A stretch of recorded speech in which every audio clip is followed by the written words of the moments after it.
Okay, so if you're doing an undergrad right now or you're just in UX design, today's guest will be really interesting for you. So her name is Kelly, and she graduated about a month ago. She moved from Vancouver to Western and she literally supported herself financially all through college. She went into UX design and the usual person is going to graduate university with about 1 to 2 internships max. She's literally done 3 internships and another 4 contract positions, which is insane. So she has like 5 to 6 times the experience of the average person. So I met her about 3 years ago working on a contract position with one of my clients at the time and was also her client. I was just always fascinated by the fact that damn, when I was in school, I didn't even know you could do this stuff. I didn't even know you could freelance.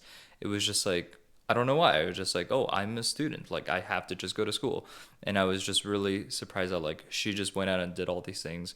Yeah, so if you're a student looking to find out how you can get a ton of experiences before you graduate, or you're just interested in UX design, this is, probably pretty relevant for you. So yeah, enjoy.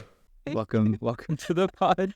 Thanks for having me. Yeah, but I guess okay, what I'm most curious about is do you feel like what I said is true? Do you feel like oh no, this is normal? Or you feel oh, you have talked to people who are older and you're yeah, why did you not do that stuff in school? And then you wanted to go above and beyond. Do you feel like what I said was true? Or you're just no, this is pretty normal. This is what I thought what I would do. Right. Yeah. I'm not exactly sure if it's a generational shift thing. When you were talking about that, I think partially it could be attributed to one big thing is definitely the pandemic, and then the rise of a lot of content coming out, and then you're kind of seeing other people putting out this content, right, and realizing for yourself oh, I could do this as well.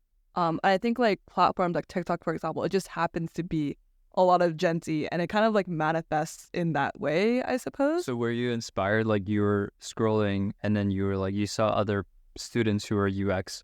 No, that wasn't it. I was saying I think that I just when you talked about it, I just I don't know if it can be generalized that way.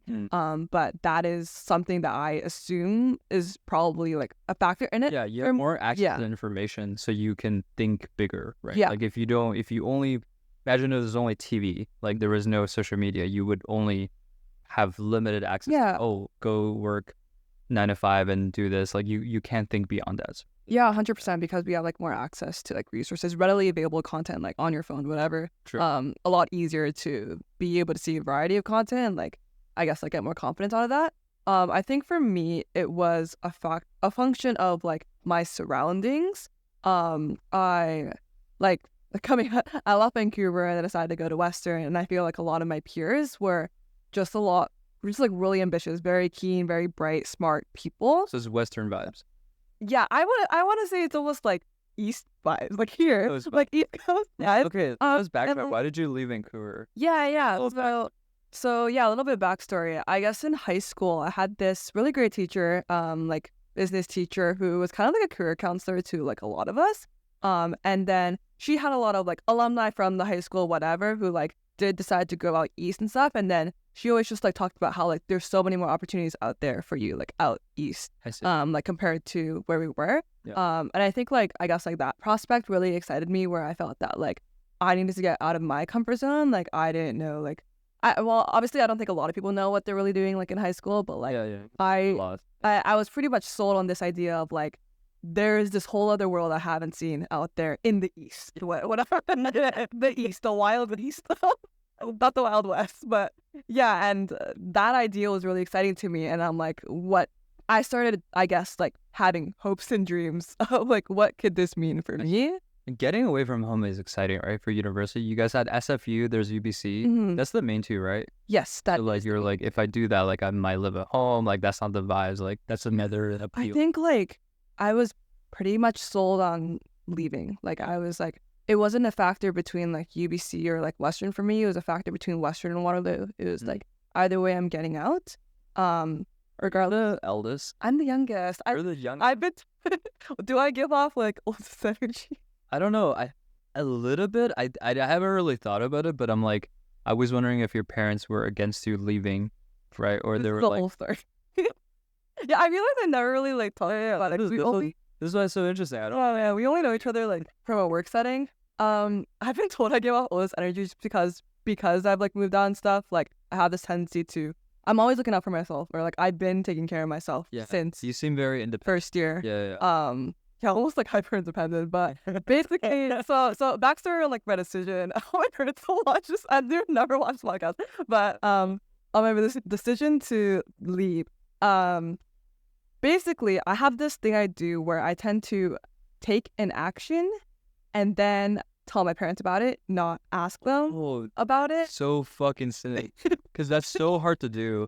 I've probably been doing that recently, but I think that's really cool. Yeah, but my mom hates it. She was like, "You always do this. Like, you always tell us like last minute." Why do you do that? I don't know. Like, I think it's like a sense of control. Like, I feel that if I make this decision and then I tell you about it, it's like you can't change it, right? Because it's like what I want to do versus like.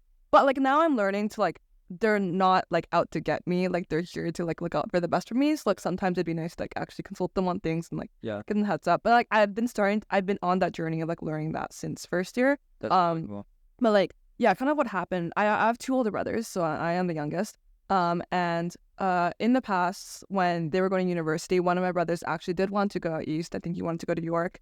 And I think at the time, I don't really know the whole story, but either like financials, my parents just like did not allow it. He just didn't go. He went to UBC. And then by the time rolled around for me to go to university, I was looking at applying out east. I think I maybe mentioned like briefly to my parents that I was gonna apply to some schools out east, but they probably thought of it like nothing. They probably like, she just like so they didn't see this coming. They got just like fooling around, whatever. And I didn't say anything until even when I got my acceptance. Did not say anything until like 2 weeks before my acceptance deadline. So I was accepted to like Western, I guess like Ivey for AEO, because like at the time like I was like pretty ingrained into like, the business community. And then also Waterloo for a GBDA. I think those were the only two East schools I applied to. Like maybe York. What's GBDA? Global Business and Digital Arts. So it was like a combined business and like arts program. Like the bachelor's would be arts though. Got it. But it was like I guess a little bit more on the design side. So at the time I was like didn't really know what UI UX was, but I knew it was like something I could be interested in, and like that was kind of the inklings of it there. But yeah, basically just those two decisions. I also had UBC solder, but it was like pretty much that was there for my parents. You got the acceptance. You didn't tell them about it till you took it? Okay, I actually can't remember if I accepted it. I think I didn't accept it because I required a deposit. Like so like that was like much. Or I think to like buy time, I also just like paid deposit for like solder as well, because there were like some differing timelines. Yeah. But anyways, I remember this so clearly. Okay. I don't know why I decided to tell them, but it was like nearing the deadline, so like 2 weeks before or something. Okay. I walked downstairs to the living room with my physical acceptance letter in hand. And then also I have my brother on standby. Like I told him beforehand, like I'm gonna tell mom and dad like that I want to go to Western. Right? Sorry, the decision was like Western. Yeah. And so I go down to the living room, and then I don't know how I start the conversation, but I say something like, also okay, sorry. More backstory leading up to this is I had told my mom before. I always like tell my mom things first, and then she'll like trickle it to my dad or something. Yeah. You know, I just feel it pop into the flow. Yeah, exactly. I like told my mom and like we were shopping Uniqlo or something, that I was like interested in going east. She was like, and then she seemed like super supportive. She was like, yeah, just like tell your dad. Yeah, exactly. She was like, yeah, let's go tell your dad. And then I'm like, okay. So I'm like walking down here with my acceptance letter in hand, and then first words that come out of my mouth something like, I want to go to Toronto, or like I want to go. Like it's not Toronto, but it's like they all say Toronto. I want to go out east, and then like suddenly it's a lecture. Like my dad starts talking about like financials and stuff, blah blah blah, and then I'm like, I'm not asking for a sponsorship. I'm asking for your permission, right? And then I don't know, something else, like some other lectures or blah blah blah happens. And then was it your dad directly to you? Was your mom taking your dad's side? Okay, I was like, did you feel betrayed? Okay, there. I will get to that. So like first my dad is talking to me, whatever, and then he'll like say some stuff. And then suddenly my mom is like, yeah, he's really. And I'm like, what? Hello. What? On my side. But yeah, I think there's this one point where my brother actually like comes up, because I had him on standby. I was like, I might need your support on this, because like whatever. Like he was obviously on my side to like want to support me to go. And then he like comes up, and then there's like other I like can't remember. It's kind of blurry. But some other conversation, and then I think he says something like, oh, Kelly's gonna cry. And then I start crying. What a great brother. That's to your brother. Just there on the phone. He's like, yep. Then so I'm like crying, but like yeah, I just explain everything about like why I want to do this and like what this means to me. And like again, I'm not asking for like find out like I will fully cover my own tuition, whatever. I'll find a way to make it work. Like I just want like your blessing. So that's why you work so much during school. I went optimistic. I was like, oh, you got the motivation. Yeah, exactly right. I literally had to feed myself. But yeah, after that, like there wasn't really a conclusion to that conversation. I kind of just went upstairs and then I played like type racer to like calm myself down because I was like crying. So I was like, oh, I gotta like get in the zone, like type racer. And then I think like a week rolls around or something, and I like one day my dad just like tells me like, yeah, I'm like, we thought about it, like you can go. I kind of just realized you just need some time to take in that information. Yeah. And it's just like that moment or like that conversation was like very like sudden. Out of like. Yeah, so it's like very emotional. Yeah, my mom. Yeah, I thought my mom was on my side, and then she was just like, whatever my dad said, she was just like on it. And I must have been hard for her to bring it up too, because she knew how big of a thing it was. Because I thought that you had I thought if you had older siblings, they might have paved the way. Like they would have been rebellious. They would have softened up your parents to the point where like when the youngest child wants to do whatever, they're like, well, the oldest did, so like we have but you had to pave your own way. Exactly. Yeah, 100%. I'm the rebellious. Yeah. No, it's funny because my dad's like, oh, I had 4 years later another headache, because at the time it was a headache because my brother wanted to go, but I don't really know like what the story was, but there's just something like he did not go. I assume it's something. I don't know. He's actually in SF next year, but yeah, I don't know what it was that like stopped that, but my dad was like another headache 4 years later. But like I'm very stubborn. I think I got that from my dad as well. We're stubborn. I was so that's the example of me just like I made a decision, like this is my decision, and like not asking for their input at all, which I think in hindsight like I could have consulted them, but like at the time also like they didn't really have any belief in me to be able to do this. Yeah. Like now that it's been like 4 or 5 years, like obviously graduated, they definitely have like a lot more belief in me now, and like even for a decision from when I went to Korea this year, it was like I was scared shitless to like call my parents and like tell them I wanted to go on exchange, because sure I've been out on my own. Yeah. I was in London, but like I'm still in Canada, right? And like moving out across the country is not as bad as like across the world. Oh yeah. For a month. So like when I called, I was like so scared. I was like, oh, what are they gonna do? Like because like it felt like the same thing all over again. Yeah. But I remember like calling my dad, or I told my mom first again, and like she was kind of chill with it. She's just like, tell your dad. Call my dad, and then I'm like, so hey, like I want to go on exchange, and he's like, oh, where? Korea? Where? And I'm like, oh, Korea. And he's like, oh, like how long? Like 6 months? And I'm like, no, like 4 months. And then he's like, oh, cool. Do you need money? And I was like, no, I'm good. Like, but I just wanted to let you know. And like, yeah, it was really refreshing, like that they've trusted me now because I showed them like that I could live out on my own and like also cover myself, because like in first year, because I was so like. Because I was so stubborn, like I told them I did not need sponsorship. I will not be taking a penny out of them. That I was like working like really hard, and like I was rationing my food in first year to like pay for my tuition and stuff, right? Like cover all my costs. When I knew like my peers were like topping up their meal cards halfway through the year, I'm like, nah, I'm budgeting this shit out until the rest of the year. And I knew exactly how much my food costed because it was based on weight. I knew how much a $3, $4, $5 meal was because I was like doing that consistently every day, right? So that I can holy shit. Okay, so we gotta backtrack more because this is so cool because I can totally see how this side of you led to you being so. I would say you were really successful. Like I think in terms of, like working, getting internships, landing projects, getting freelance work. What made you this way? Because I think like you think it's like your circumstances, or you think naturally, like when they're like, oh, when Kelly was 4, she was like, no, I don't. I think it's really admirable how much conviction you had. I think like when I think about your brother wanting to go to Toronto, like I wanted to drop out of business school at some point to do music. Then I got sat down and I got tag team lectured by my mom, sister, and dad for like an hour, and I was like, oh fuck, I guess I was tripping, right? So like you have these like, I think everyone goes through spurts of inspiration and motivation, but oftentimes like your parents' lecture would actually just bring you down and it'll crush it. Like you don't have enough conviction to carry through. What made you sort of I guess, have that? Because I think it's really unique. Yeah, You know, that's an interesting question because I'm trying to think about that as well. Like, what was that turning point for me in high school, or if it was a series of turning points or whatever.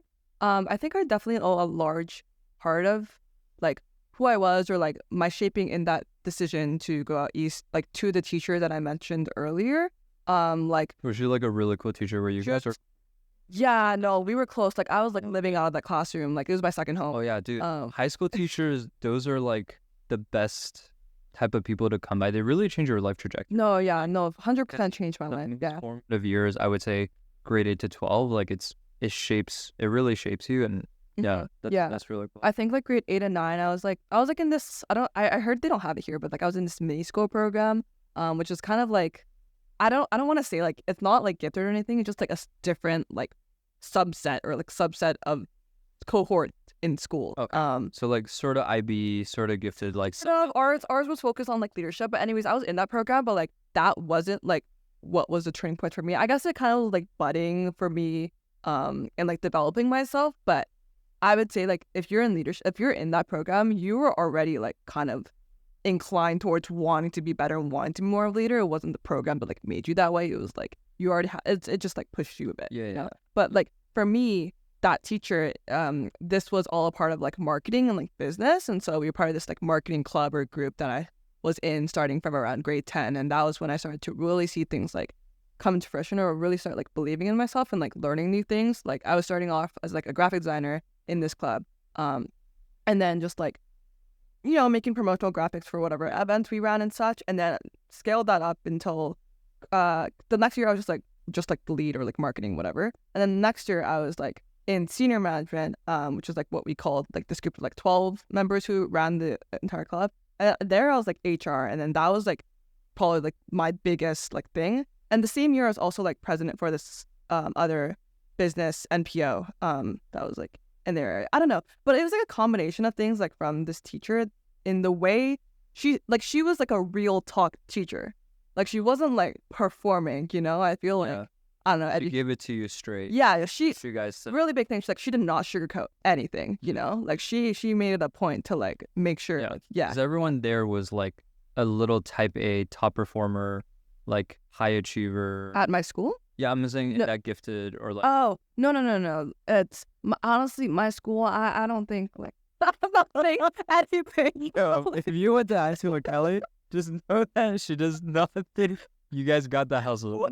No, it's just like it's a kind of a fact of our circumstances, like geographically where my school is located. Where were you? Where were you? I'm like I was in located. Vancouver in middle. Yeah. I'm like my catchment is around like East Vancouver, Burnaby area a little bit, but our school is kind of like underfunded. It's like not in a. I see. It's not. It's a public school, but like that's not just. It's not just like just a public school. It's like this area, like I feel like just not great. I feel like Coquitlam is the equivalent of Scarborough, and in Surrey, Brampton, yeah, and Markham is Richmond.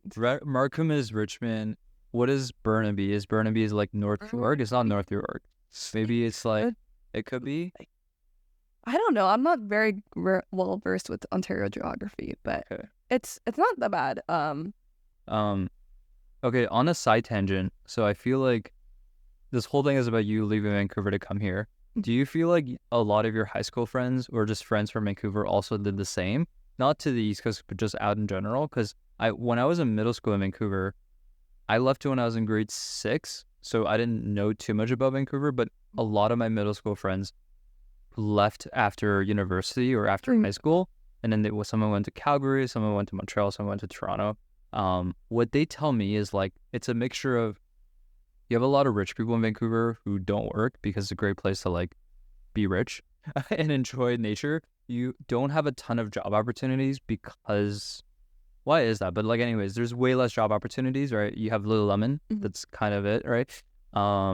It's like people describe it as like there isn't this like vibrancy, like this like soul, or like they say it's a little bit bland and boring.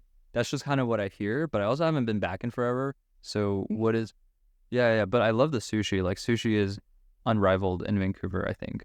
That's my favorite part. But what is your take on my impression based on what my middle school friends tell me? I see. That's very interesting. I guess like first and foremost, out of I told you about the senior management group, but I would say like out like 10, 8 to 10 out of the 12 of us went to the school out east. Of those, like So everyone left. yeah, and like my 3 to 4 like closest friends, we all went out east because I guess it was like again, it was this teacher telling us the story of the east. Yeah, we're all like like-minded like people in that sense. I actually did have a friend who decided like east wasn't for her, and she went back to Vancouver. Like my best friend. Hard to come out alone. Like you have family, friends, you have a lot of ties and roots. I think it's really, really difficult to pave way for yourself, right? It's really yeah. I think it was helpful though. Like from this year, like we did have like alumni who like went on east. So like she's saying like you can do it, and like we knew directly the year above us, we knew people who like were out there. So like that was a little bit more comforting. But still, when I left, like I maybe only know like 2 to 3 people who are like also going to Western. Like I wasn't like I was close with one of them, like not closest with all of them. So that was still a challenge, but yeah, because like a lot of my friends were going out east too, like it wasn't a big thing, and like we were probably like some of the only ones in our club or like in our year or two.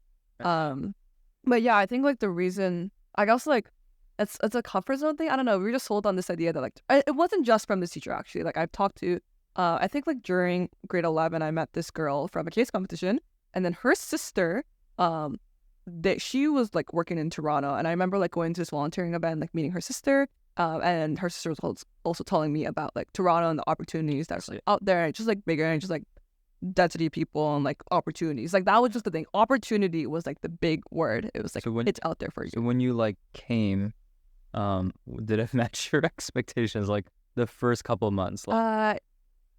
okay. First of all, I was in London, Ontario, which is literally like in the middle of nowhere. But yeah. That being said, the caliber of people at Western really insane. Like I was again, well, it's probably attributed to the fact that I was in AEO, so I was kind of in an AEO bubble. And when if you're accepted into AEO, it's like you were in AEO, so you didn't go to Ivey after? That's a different story.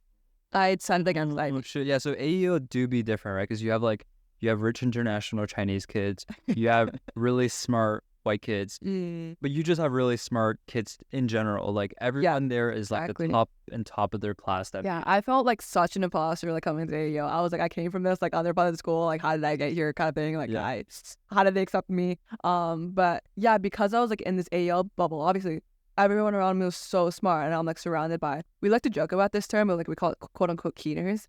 Like everyone's a keener. Yeah. Right. How big is like a class like for AEO? Like 300 people? Yeah, I want to say 200 to 400. I want to say like 300. Yeah, it's like big but small enough that everyone kind of knows. Yeah, like you do kind of know each other, and like by the end of the first year, you definitely kind of like knew everyone, especially like in business in particular. Yeah. And there's only like a handful of business clubs on campus, so you all vie for the same like positions, whatever. Gotcha. Yeah, and like you get to know people. I see. Yeah, university is a harsh transition because you go from top of your class to basically small fish. Yeah. It's a harsh one. So yeah, so it did meet your expectation. You're like, yo, like this is cool. People here are it was like super fast paced, and like we kind of heard of that from before, like from calls from like the upper years, whatever. Like they would say like, yeah, just quality life. Like it just so like the grind culture and the hustle culture is like really there. Like everybody, like you see how impressive like everybody is, and it makes you like it's good and bad, right? Like you need some competition to motivate you, but you don't want it to be so bad to the point where like you get super depressed and like I can't do that. Like I can't do it. That the work, your quality of work you're doing it. But I feel you. Yeah. I would say like it met my expectations in that regard. London on the other hand, like I don't know. But London. So Sally, we spent 2 summers there because she was there for work. She was working as a public health inspector. So she one summer as an intern. One summer as an intern, the other summer as like not an intern but not full-time either, somewhere in between. I don't know what that term is. It's like a health like a public health sort of position. I thought that London was like really nice in the sense that it's like the countryside-ish, but you get the benefit of like having like a Popeyes and like Chinese food and good Indian. Like you're not like in buttfuck like Timbuktu. Like it's like you get nature and you get like how quiet and peaceful it is, but you get like a Chinese grocery store, which is awesome, right? So I was like, to me, it closed down now, but yes, I heard. Yeah. What is it? Is it a TNT? It was called TNT. I think is rumored to replace it. It was called Food Island, or we called it Food Island. I don't actually know what it was called. I mean, as long as it's still a Chinese grocery store, it's totally fine. But Yeah, like I feel like it was it could have been worse, but it was actually not too bad. I was not too mad spending 2 summers there actually. Yeah, I It was feel like it's not bad, but it's just like there's just not much. I mean, it's not like I did much anyways. I didn't really go out Yeah. first year university or whatever. Yeah, so how did you like back to budgeting? How in the heck did you financially get so you probably had crazy scholarships. I Oh, was true, loans. like some scholarships. Okay, some scholarships, true, OSAP. Yeah, or like BC called it like Canada, Canadian, and BC loans. Do you pay more because you're out of province? No. Okay, that's good. That's cool. Because like in Quebec, you pay more, but like not Quebec residents pay nothing to go to university. But okay, so loans. Did you work like a job during first year?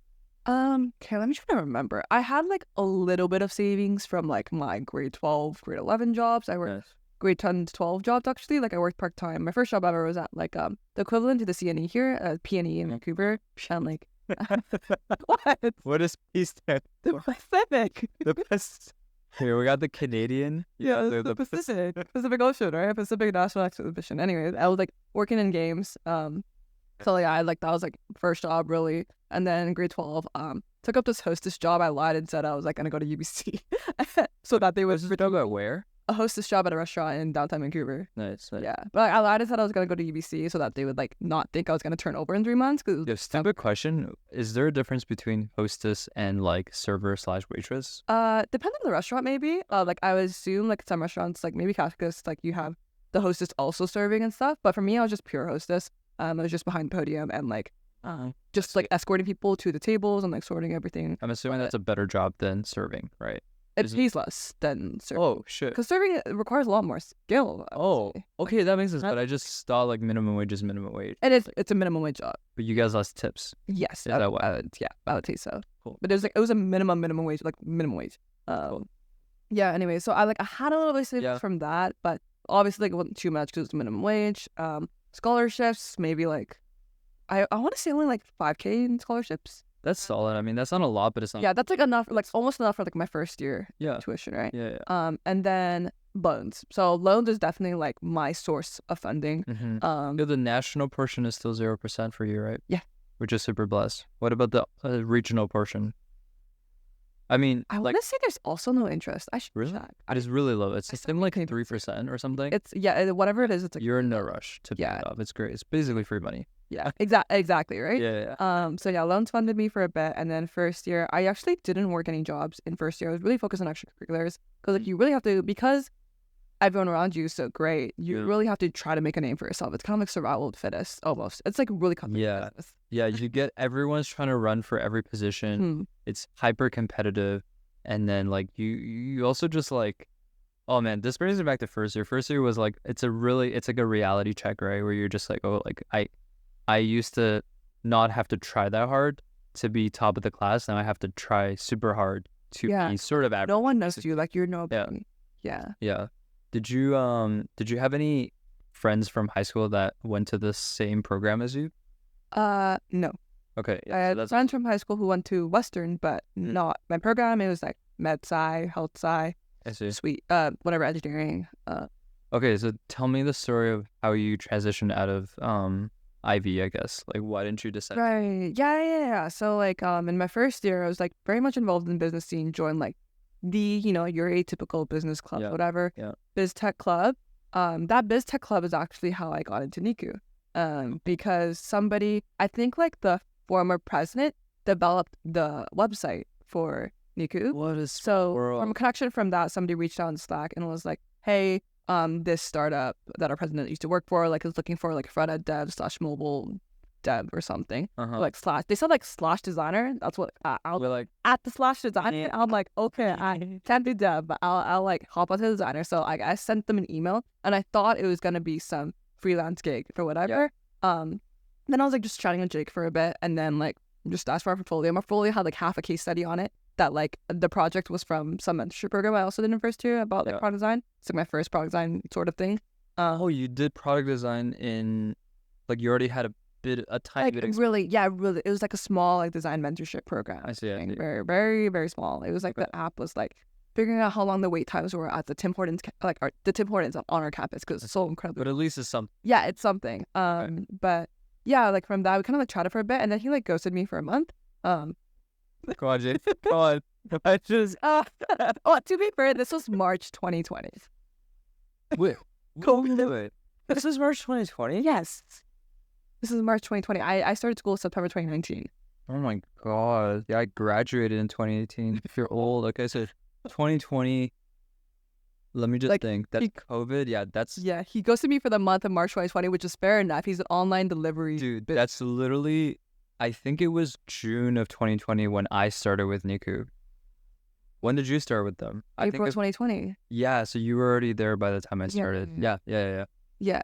Anyways, yeah. Crazy. Okay, so yeah, it makes sense. The world is gonna shit. Yeah, and like suddenly his sales go up because Yeah. online delivery, right? Exactly. For So he hits you back up. Like, yeah, yeah, exactly. So like a month later, like April. At this point, I'm like desperate, or like I'm like, it's April. Everybody has an internship already, or also like you don't need to have an internship in first year, and everybody says that, which is very true. Like you don't need to. Yeah, dude. Most people had nothing till like second. I know. My friends third back year. home do not get internships. Yeah, exactly. My friends back home do not get internships, or try even think about getting internships in Yeah. third year. Yeah, But yeah. like when you're at Western, when you're in AO, it's like True. you know, like people, it's too much pressure. Like people pressure you really into getting. I see. But like I try to I tell like young years like don't feel so pressured. Like you have so much time. Like it's just optimized for learning and growth, right?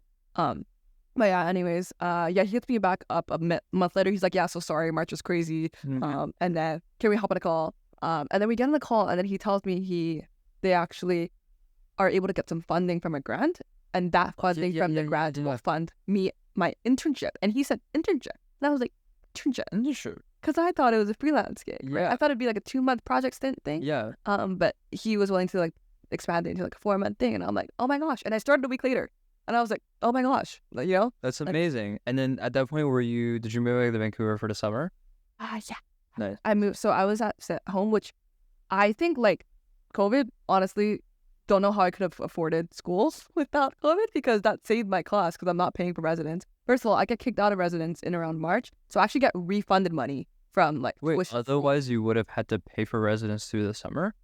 No. It was like the term was until like April or something. So I got refunded whatever that last month was, and like the meal overhead or whatever. Oh, that's So, like, great. That's awesome. And I had like because I was rationing, I had like $500-$600 left in my meal plan. Yeah. So like I could get Like- full refund off of that, or like when I go back to Western, I just use it as credit. I see. So Right? it's very clutch. COVID Yeah, is very very- clutch.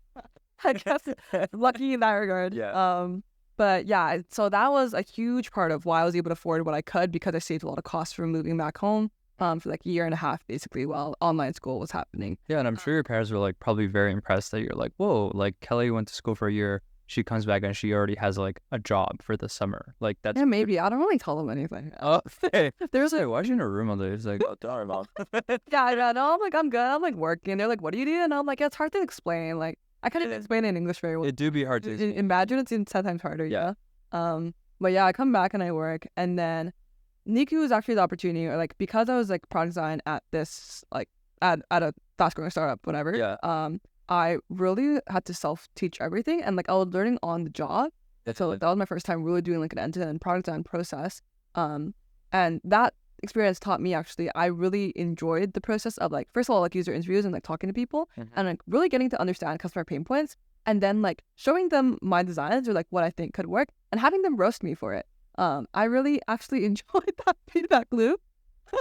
It's like, yo, just roast me. I love it. No, because I love like, because I'm so stubborn, right? I like to think I'm right all the time. When I get proved wrong, it's like, oh, it's like every time that. So I learn. Exactly. It's opening my eyes a little bit more. And I'm like, That's your mentality, because a lot of people are stubborn and then they're like super butthurt when they get. Honestly, I do get defensive. Like I still think I have a tendency to get defensive, but like I'm learning, like each time it happens, it's like, that's like fading away a little bit, right? I'm learning to get over it. How did you self-learn? Like because a lot of people don't. You just like Google how to do user review. How to Yeah, I guess sort of. Like at the time, like Medium was pretty popping for UX design.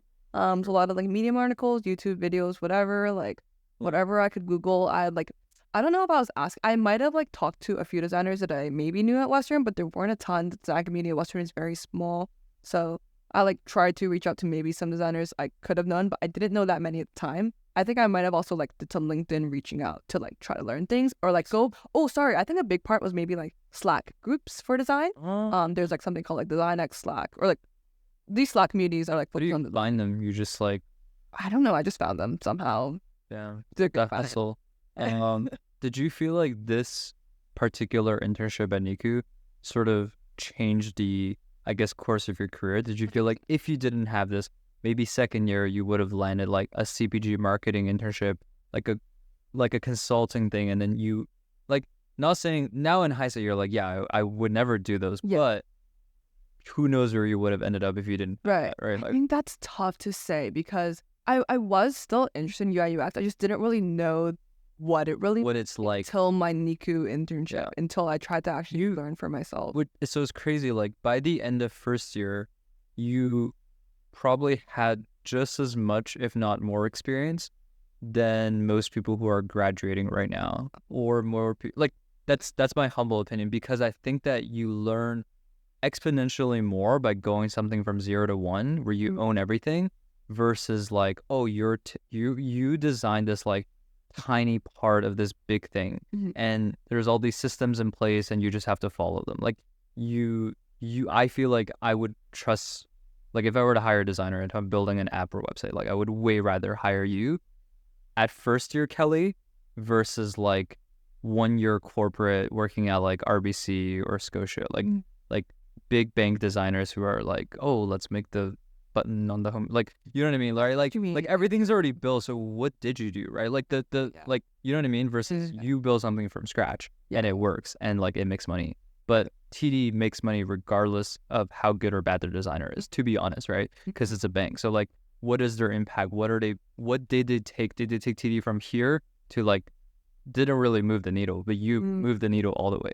That's kind of how I see it, right? So I think that's really cool. I see. Yeah, I guess I'm like, I don't really like usually think of it like that. I think it's just maybe like I compare myself a lot to like my peers, whatever, and like everyone's doing all these things. So like, so I really, so okay, yeah. So is everyone doing all this stuff? Like everyone? I don't know about design, but like, like your fellow UX designers, you feel like all of them have just as much experience as you have? Actually, maybe not. Yeah, right. That's what I think. You have to, like, maybe you're tripping. I think you're really exceptional, and like maybe you don't see it. No, seriously. Like, it's actually like crazy. Yeah, I don't know.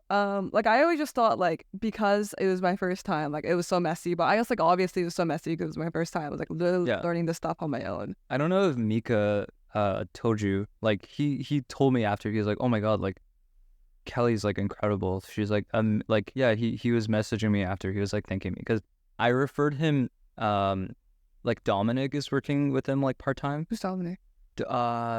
Did you meet Dom? Dom is at Niku Farms. He does data for them, and like he's just. I think I might have left before. He's doing like a little bit of freelancing on the side, and I introduced Dominic to them. I introduced you to them, and he's like, "Holy fuck! Like 2 out of 2. Like they're both amazing." So I feel like like I don't know, like I've only ever heard and seen good things from your work. So like I don't know.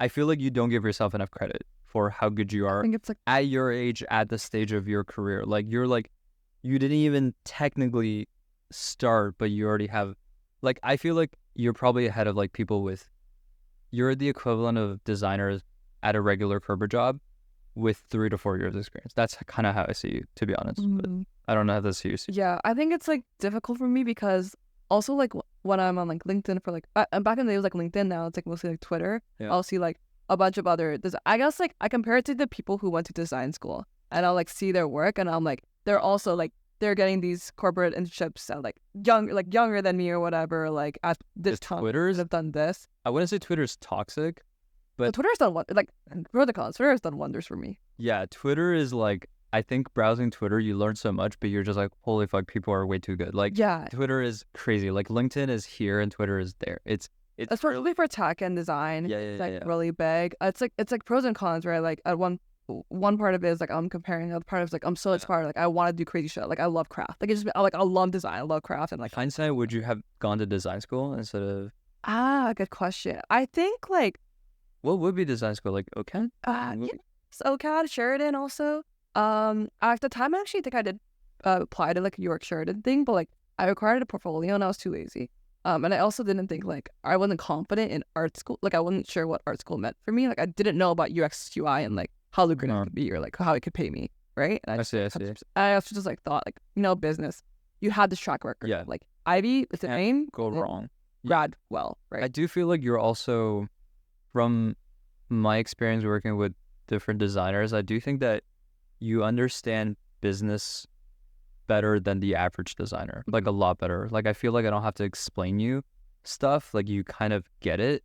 You also, yeah, I think that's like really important. Yeah. Because if you don't fundamentally understand how a business works or what the client wants, you can't really serve them properly. And I think maybe some designers who did go to design school are a bit removed from how business in itself works, which is like customers needs to just convert, right? Like that's the only thing they care about. They don't care about anything else as the business owner, right? And like I feel like you have a good understanding of that. And like sometimes I work with other designers like, oh, like this looks cool, but like it doesn't, I don't think it's clear. I don't think it's intuitive. So yeah, that's like another leg up that you have from not going to design school. Yeah, exactly. I would say like in regard to your question around like in hindsight if I were to go to design school or business school, I think that's definitely like one of the parts of why I like wouldn't. Like I have this dream like alternate world where I am in like design school or whatever, and I think I would like have crazy like better like craft or like attention to detail or like visuals or whatever. But I think I'm only where I am because I went to business school. Yeah. In particular because I actually heard this quote from someone I looked up to when I was in high school. He was really interested in film. He's actually a very famous, like, very like well successful like filmmaker and entrepreneur now, like on YouTube. But he What's his name? Jensen Tung. Have you heard of him? No, I'll check it out after. Yeah, he's like doing really well. But in high school, he went to UBC, and then he was really passionate about film. And I was on this field trip to UBC for some marketing assignment, and he said this quote that stuck with me ever since, where it was like, in film school, everybody knows, because he was deciding between film school and business school, kind of similar scenario. He was like, in film school, everybody knows film, but in business school, like you're the only one who knows film. And like, okay, I'm probably butchering the quote, but it's like, it's deep, but it's not. But I it's like, wait, I mean, it's like hits blunt. Film school, everybody, you know, like. No, it's like, no, it stuck with me. It's kind of like big fish, small pond versus like small fish, big pond. Yeah, you want to be different, like, right, or you need to be different, yeah, because like, otherwise, how do you stand out? You're like every other 500 kids who went to film school. And being the one who knows film in business school was his edge. Similarly, being the designer in business school, like that was my edge. That kind of became a shtick towards the end of my. Because maybe like you would have never gotten that Slack message from Jake if you were in design school. Yeah, right. Exactly. You have different levels of connections. You have I was in a biz different opportunities. Yeah. And the other good part of it, this has always been my strategy since high school, but it's like, I know these clubs are competitive. These kids are like cutthroat almost, I want to say, and like they're all vying for the same positions in these top like business tech clubs in this school. However, there aren't many people who are as like visually oriented, like designers, for example. So my strategy is I break in through design, I break in through graphics, work my way up to whatever leadership position they have to offer, which is exactly what I did. I see. So you just like, oh, I have something that nobody else can offer. Easy money. Exactly. Like, so like, yeah, one of the biggest business clubs on campus. Like I first started off by like coffee chatting some of the people there, and then I talked to them about my design and whatever, and they were like, they had me on the radar for design, right? Because like not a lot of people do design. Like I was like, yeah, I guess like pretty confident in that time. And then same thing with all the other clubs I was in, like design basically, and then again because there's no one there, then I'm the VP or like I'm the lead for the next year. Then eventually like I also have leadership skills, I would say, and then I'm co-chair of a hackathon that I was like a part of, like designing for the past few years. So how was being co-chair of the hackathon? Really stressful. Yeah, because I was like, hey, are you free to do this? Or you like, nah, I'm too busy to co-chair. I'm like, all right, if you don't want to make money, that's cool. But like, you turned out at least like one or two projects at the time, right? For that, or one project, I think, right? But like, because I don't know, I vaguely remember, I'm like, hey, like, are you free to take on more? You're like, no, like, co-chair. But then also you went to exchange. That was also when I hit you. Yeah, but that was before exchange, co-chairing. Yeah. But like both times, like before exchange, you were co-chairing. Then during exchange, you're also busy. Like you had a big long stretch where like I think I hit you up like 2-3 times, Oh, and then you're like, nah, I can't. yeah, too busy. But then like towards the end, I was like, okay, yeah, I can do this. Yeah. Um, How was the co-chairing experience? yeah, really stressful because I have this tendency to really attach myself to the outcomes of my work. And for this event, that meant the success or failure of this hackathon equated to the success or failure of me as an individual. So Does success look like attendance or like people making cool stuff? no, people always make cool shit, but it's like just like it happening and like it functioning like well, like it happens and like there's no like major Dude, event planning is, I would say, easily top 3 most difficult things in the world to do. Nothing can really come close to that because it's live. There's physical logistics. There's it's like really stressful. Yeah. Yeah. There's like liability because like I'm responsible for these 300, 400 attendees, right? Like I was like so scared. And it was our first in-person hackathon since COVID. So People don't. everyone on my team, either they haven't experienced an in-person hackathon before, or like I myself, I was on the team. Like there were very few returning organizers, but of all the returning organizers, only one of them was on the team in a year in which the hackathon was in person. So he was a year older than me. Because otherwise none of us had that experience. Yeah, your like, costs are way higher. Yeah. What was the toughest thing? Like getting sponsors, logistics, like what? Sponsorships definitely a big thing because especially like post-pandemic or like post-ish pandemic, it was like a lot more difficult to commit like sponsors. It's hard, so you don't have reoccurring sponsors. We do have one big one that's recurring. That's kind of blessed. Okay. Mm-hmm. Yeah. So like that's really good, but otherwise we have to really like get on the sponsorship game. The other part is just like figuring out logistics in general because we have to like contact like the 2-3 years before us to really get a good like onboarding of logistics, and it's like they're like busy too, right? And it's like it's hard to remember all the details. Like that's why like being able to pass down the knowledge when you're an existing organizer is so important. But because we didn't have that, we have to rely on like past documentation, which maybe wasn't so good. So yeah, I was like super stressful there and just like managing. How did it turn out? Oh, it was good. I think. I was really stressed throughout the whole weekend. But like people like reassured me after like that people enjoyed it and like they had a good time. So I was like, sure, there were vibes. Because like people miss in-person stuff after being online for so long. So I feel like everyone would like really like look forward and probably enjoyed it, right? Yeah, super stressful. A really funny kind of TMI story to be honest. But like after the event ended, I was I clearly remember it was like that's a wrap on Hackbuster, like that was hackathon. How long was it? Like it was a 3 weekend event. 72 hours basically. Yeah, basically 72 hours. Jesus. After we like right after we said that's a wrap, like I go to my co-director, co-chair, and like we hugged, and then I start like crying. Can't even finish crying because I start having a nosebleed. Okay,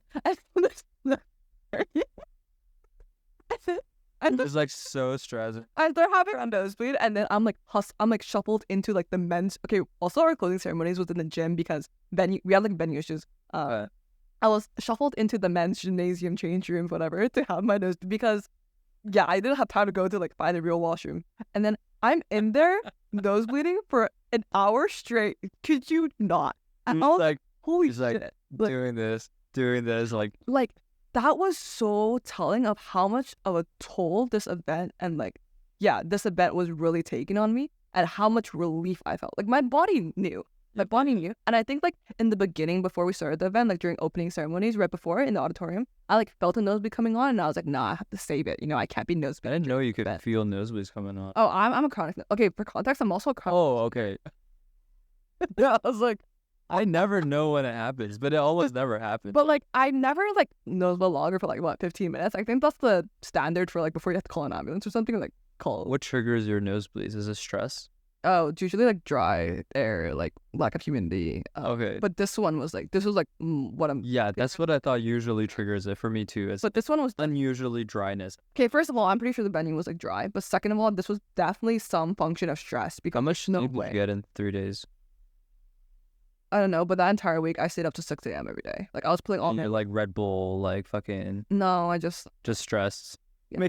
The entire week I was like all nighters until the week of the event, because there's so many the day of the event because there's so many things happening and like last minute stuff or like fires you have to fight, whatever. Hindsight, do you regret sharing? Okay. No, 100% worth it. Would not do it again, but 100% worth it. It's character development. Do it one time. Do it for the plot. Do it for the development. Yeah, it was because I think I was like just so passionate about the mission, like what we were doing. Like and I really just wanted it to be good. So like I guess I put a lot of like stress on myself to like do really well, and so like, kind of like relieved at the end of the event. Did you get a lot out of the hackathon that you attended? Is that why you were so passionate? Like you wanted to like pass it on sort of thing? Like you're like, yo, like if I benefit so much because someone else co-chaired this and made it happen, I want to co-chair and like give back sort of. Yeah, I would say that's definitely a factor. I did go to my fair share of hackathons in undergrad, and like I really saw value. I guess like I attribute hackathons to the first hackathon I ever went to introduced me to Figma. I did not know what Figma was until I attended this hackathon. It was like the What were you using for Figma? Huh? I wasn't using it. I wasn't in design. I was using like maybe like Adobe products for like graphics. Like I wasn't using Figma. But this hackathon like taught me how to use Figma, and so like I was like, oh, like this is so interesting. Like mock-ups, prototypes. Like the interface was kind of similar to Photoshop and Illustrator. And I was like, I could maybe learn this. Yeah. So hackathons I would attribute to, I guess, like starting a little bit of my design career as well, like as much as Niku. And like practicing design at all these hackathons. I was always like the designer at these hackathons. But I think the passion also just came from, I just really believed, okay, I also had like friends who were running hackathons, and I like them like spreading their mission too, I thought was really cool. And for me, I really believe in being able to create these communities where people feel safe to play and explore. And I really saw the benefit and tangible value you can get out of having such spaces where you have this, like, again, you have this opportunity to play around, experiment, right? And like work on, like follow your curiosities and like work on stuff you're passionate about, and like what can come out of that. And like some people get like jobs, sure, but I don't really like it when hackathons are kind of seen as this recruiting event, because really fundamentally it should be a sandbox, like playground for your ideas, right? And so I really believed in being able to have those spaces for people. And so when leading the team, I really wanted to make that value clear, and I was really like passionate about that. And being able to like, I guess, allow this to be like, allow our hackathon to be a launch pad for people's, I guess, like not only careers, but just like their creativity and their curiosities. And so they can like foster more of this mindset that they can do it. Basically, our theme for that year was where imagination becomes reality, which is true. Like anything that you can think of, dream of, possibly make it happen. Yeah. But, and like, we'll give you the resources and tools and mentorship to do it. Just show up. Yo, as someone I've actually never been to a hackathon, and I'm actually super sold, because I think like I can totally imagine what it's like and how cool it is to just like get your hands dirty and like think wild. Because I think on the day-to-day, you oftentimes don't have the opportunity to slow down and then really think creatively. Like it's like a lot of times like, oh, this thing is due next week. This thing is like, this is for a client, so like it has to follow this like box. Like it's hard to just go and like think wildly and do that kind of stuff. So I kind of, like hearing this stuff, I'm like, I kind of sad I didn't get to go any, but like it wasn't like I was in traditional business, because nobody did any hackathons. Right. And then so I'm like, I never even knew it was a thing. Yeah. But we encourage like diverse backgrounds too. Like it's not supposed to be, sure, it's like the focus is tech, but like I was in business, right? And I just like came in to do either just like product. None of my friends, like nobody talked about it. Like you just never even considered it like a thing. But it does sound really. I think I was really lucky that I was enticed the first time by like free food or whatever. Like my friend, like I don't know. I don't know how I came for the free food. Yeah, it was actually, I remember coming back from that weekend and I was like, this is insane. You can just sign up for an event and you get fed all weekend and you get to like have fun, like cups, stack cups, like it's like this cup stacking event. Super cool. And it was a very 180 contrast to the case competitions I constantly did in high school. True. Where it's like, those are pretty, it's still time box, but it's very like cutthroat still, and it's like very like cold vibe. But hackathons felt so welcoming. And like also you're not in business formal attire all the time. You're wearing like literally t-shirts and shorts. It's like the vibes are just so different. Tech is much better than business. I think also like I feel like I don't know, like I think in typical business school you have a couple paths where you go into like consulting, you go into Ivey, banking, you go into CPG marketing, which is what I went down. You can do accounting. You can do school. Those are pretty much the four things, right? Like, or you can go into like sales / like account management, account executive sort of thing, sort of in line with marketing, but call that 5. To be honest, I think like, I don't know, like 99% of people I know who are in these 5 fields right now aren't really loving their jobs in life. That's kind of what I see. I see a ton of career pivots. I went through that myself. And I think that like I'm really glad that you picked a field that I think is picked tech in general, and then you also pick something where you have a concrete set of skills that is actually valuable. So many other jobs, the skill is just BS. It's just like corporate BS stuff that's like somehow you get paid, but then it like how I value a skill set is if you cannot land a freelance client, that means your skill set is worthless, right? So for example, like as a CPG marketer, I think I could land a freelance client, but it'd be extremely difficult and I wouldn't be able to sell myself, right? Or as like a management consultant, I think it's almost impossible to land a freelance client. And it's like you're 22 years old. It's like I'm having you consult. Yeah, what the fuck do you know, right? So anyways, like this is, I think you picked like a really, really great field. And then I think it was around the same time where like it was post-COVID where tech was just really on the rise. Product management and UX designers are like the two hottest jobs after. And now we're seeing the aftermath effects, but the economy's got your head up. Yeah. No, but it's good for freelancing though, because I started my business beginning of this year and I thought the economy was kind of shaky. It's a great time because people, like businesses need to grow, right?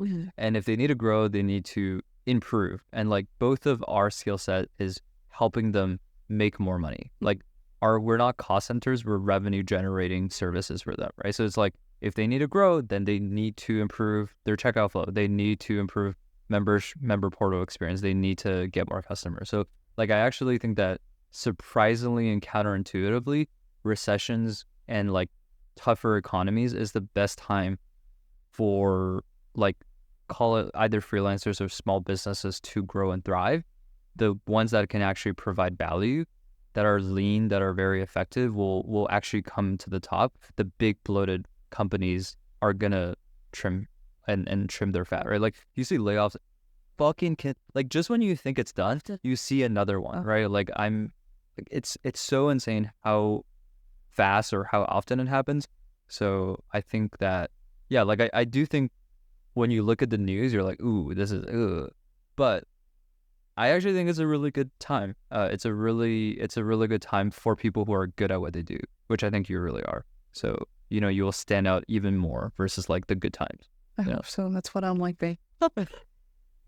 Yeah.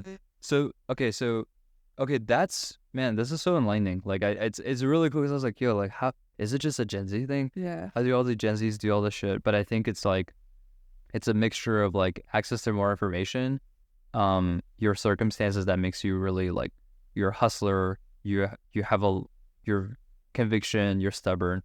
Both of these things combined, plus I guess with like COVID, more access to opportunities. You know, like in hindsight, now that I'm thinking about it, like when I was graduating, the only tech company in Toronto at the time, from my knowledge, was Open Hat. Do you remember Open Hat? What's Open? Or Top Hat? Oh, Top Hat. Yeah, it was like an education company. But like we didn't have like, I would say closest thing to tech, but it's like startup-y. But like there was just a lack of like startups like back in 2018. Maybe it was like my lack of like knowledge and field of vision. I'm sure there was more, but I feel like at the time, like when I graduated, nobody went into tech.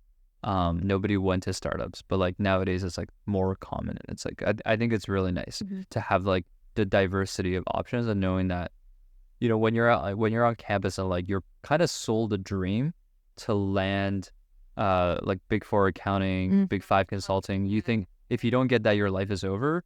But then you realize like whoever made up that narrative, it's capitalism. Yeah, they make up the narrative so they can like underpay you at these like shitty jobs.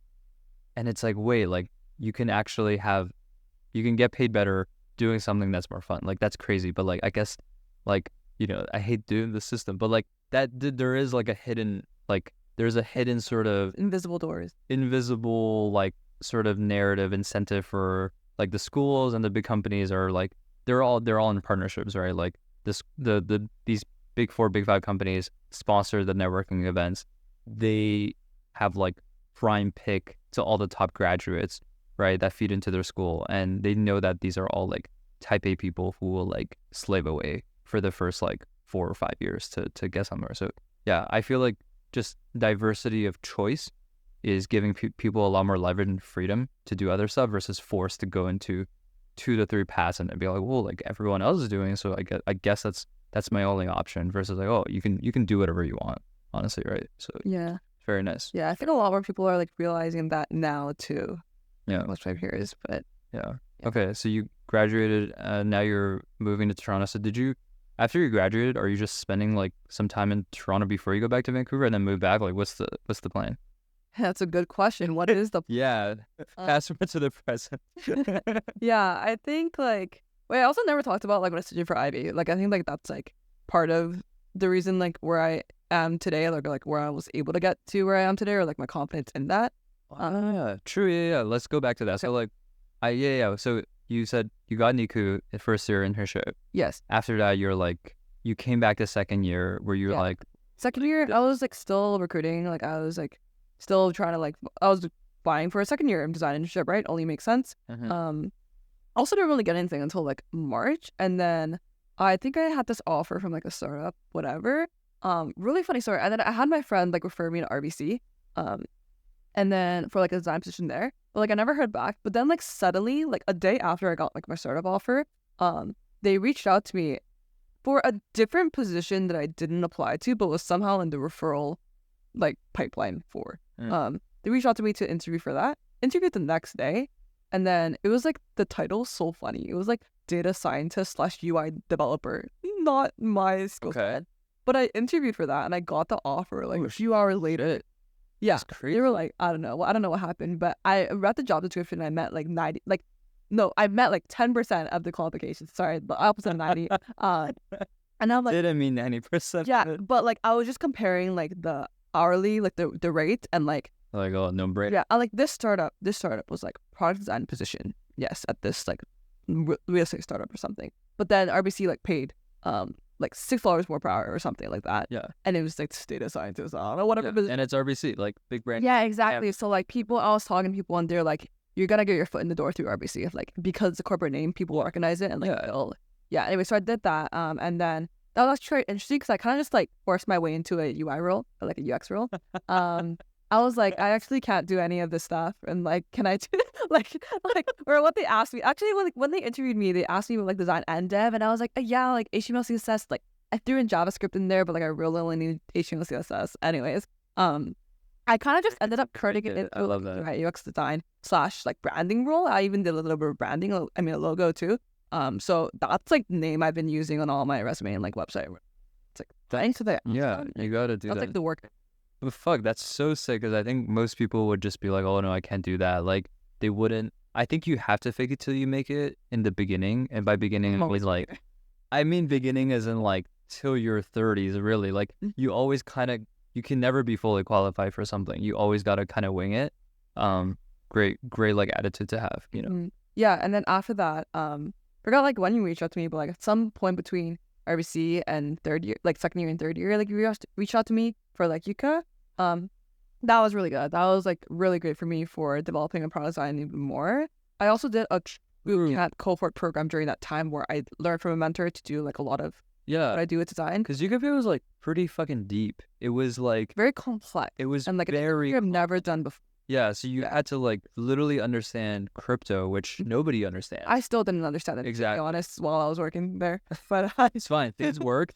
People are actually using it, and it works. Really? Okay. Yeah, and like it's so I have so much respect because I look at the Figma files and like, oh, like you have to design for like every scenario. Like, you know, there's so many scenarios that you don't think about as a user. You take everything for granted, but you're like, oh, like what happens if they click? What happens if success? Like there's actually a bajillion things. I was really impressed by like just how you made that. That was pretty insane. Yeah. Okay, thank you. Yeah, I always think it's like I always think my work's very messy. Like the Figma files are always messy, but like I'm always improving it. Right? Yeah. It was during school. That was during school. So yeah. So I actually like dropped my course a little bit. I figured out that's the fucking hustle energy. Like I would have known like, oh, I gotta graduate on time. But you just like dropped it to do this. No, I figured out like there is an internship program at my school in which like if you enrolled in this internship program, you got like credit. You get like 0.5 credit or whatever. And so I'm like, oh, okay, I already have these like this job, whatever. Yeah. I think I used either Yuka or like whatever. I could do that internship program like twice, so I could like use it as credits like twice. So I would just like say like, oh, I did this, and like this is my credit, and like you don't need to find me a job. Like, I already have the job for you, whatever. And so like that was helpful, so I could drop my load a little bit. So I was working like part-time at Yuka while part-time school, and then I also made up for it with like a course in summer school. So, oh my gosh, sorry, this is a tangent, but like that summer school course made me like not go to the Keshi concert because I was like studying for the history exam. Anyway, that looks so sad about that. But I mean, I mean, you gotta do it. You gotta do it. Like, fuck the history exam. I fucking miss that. That I could have seen Keshi, man.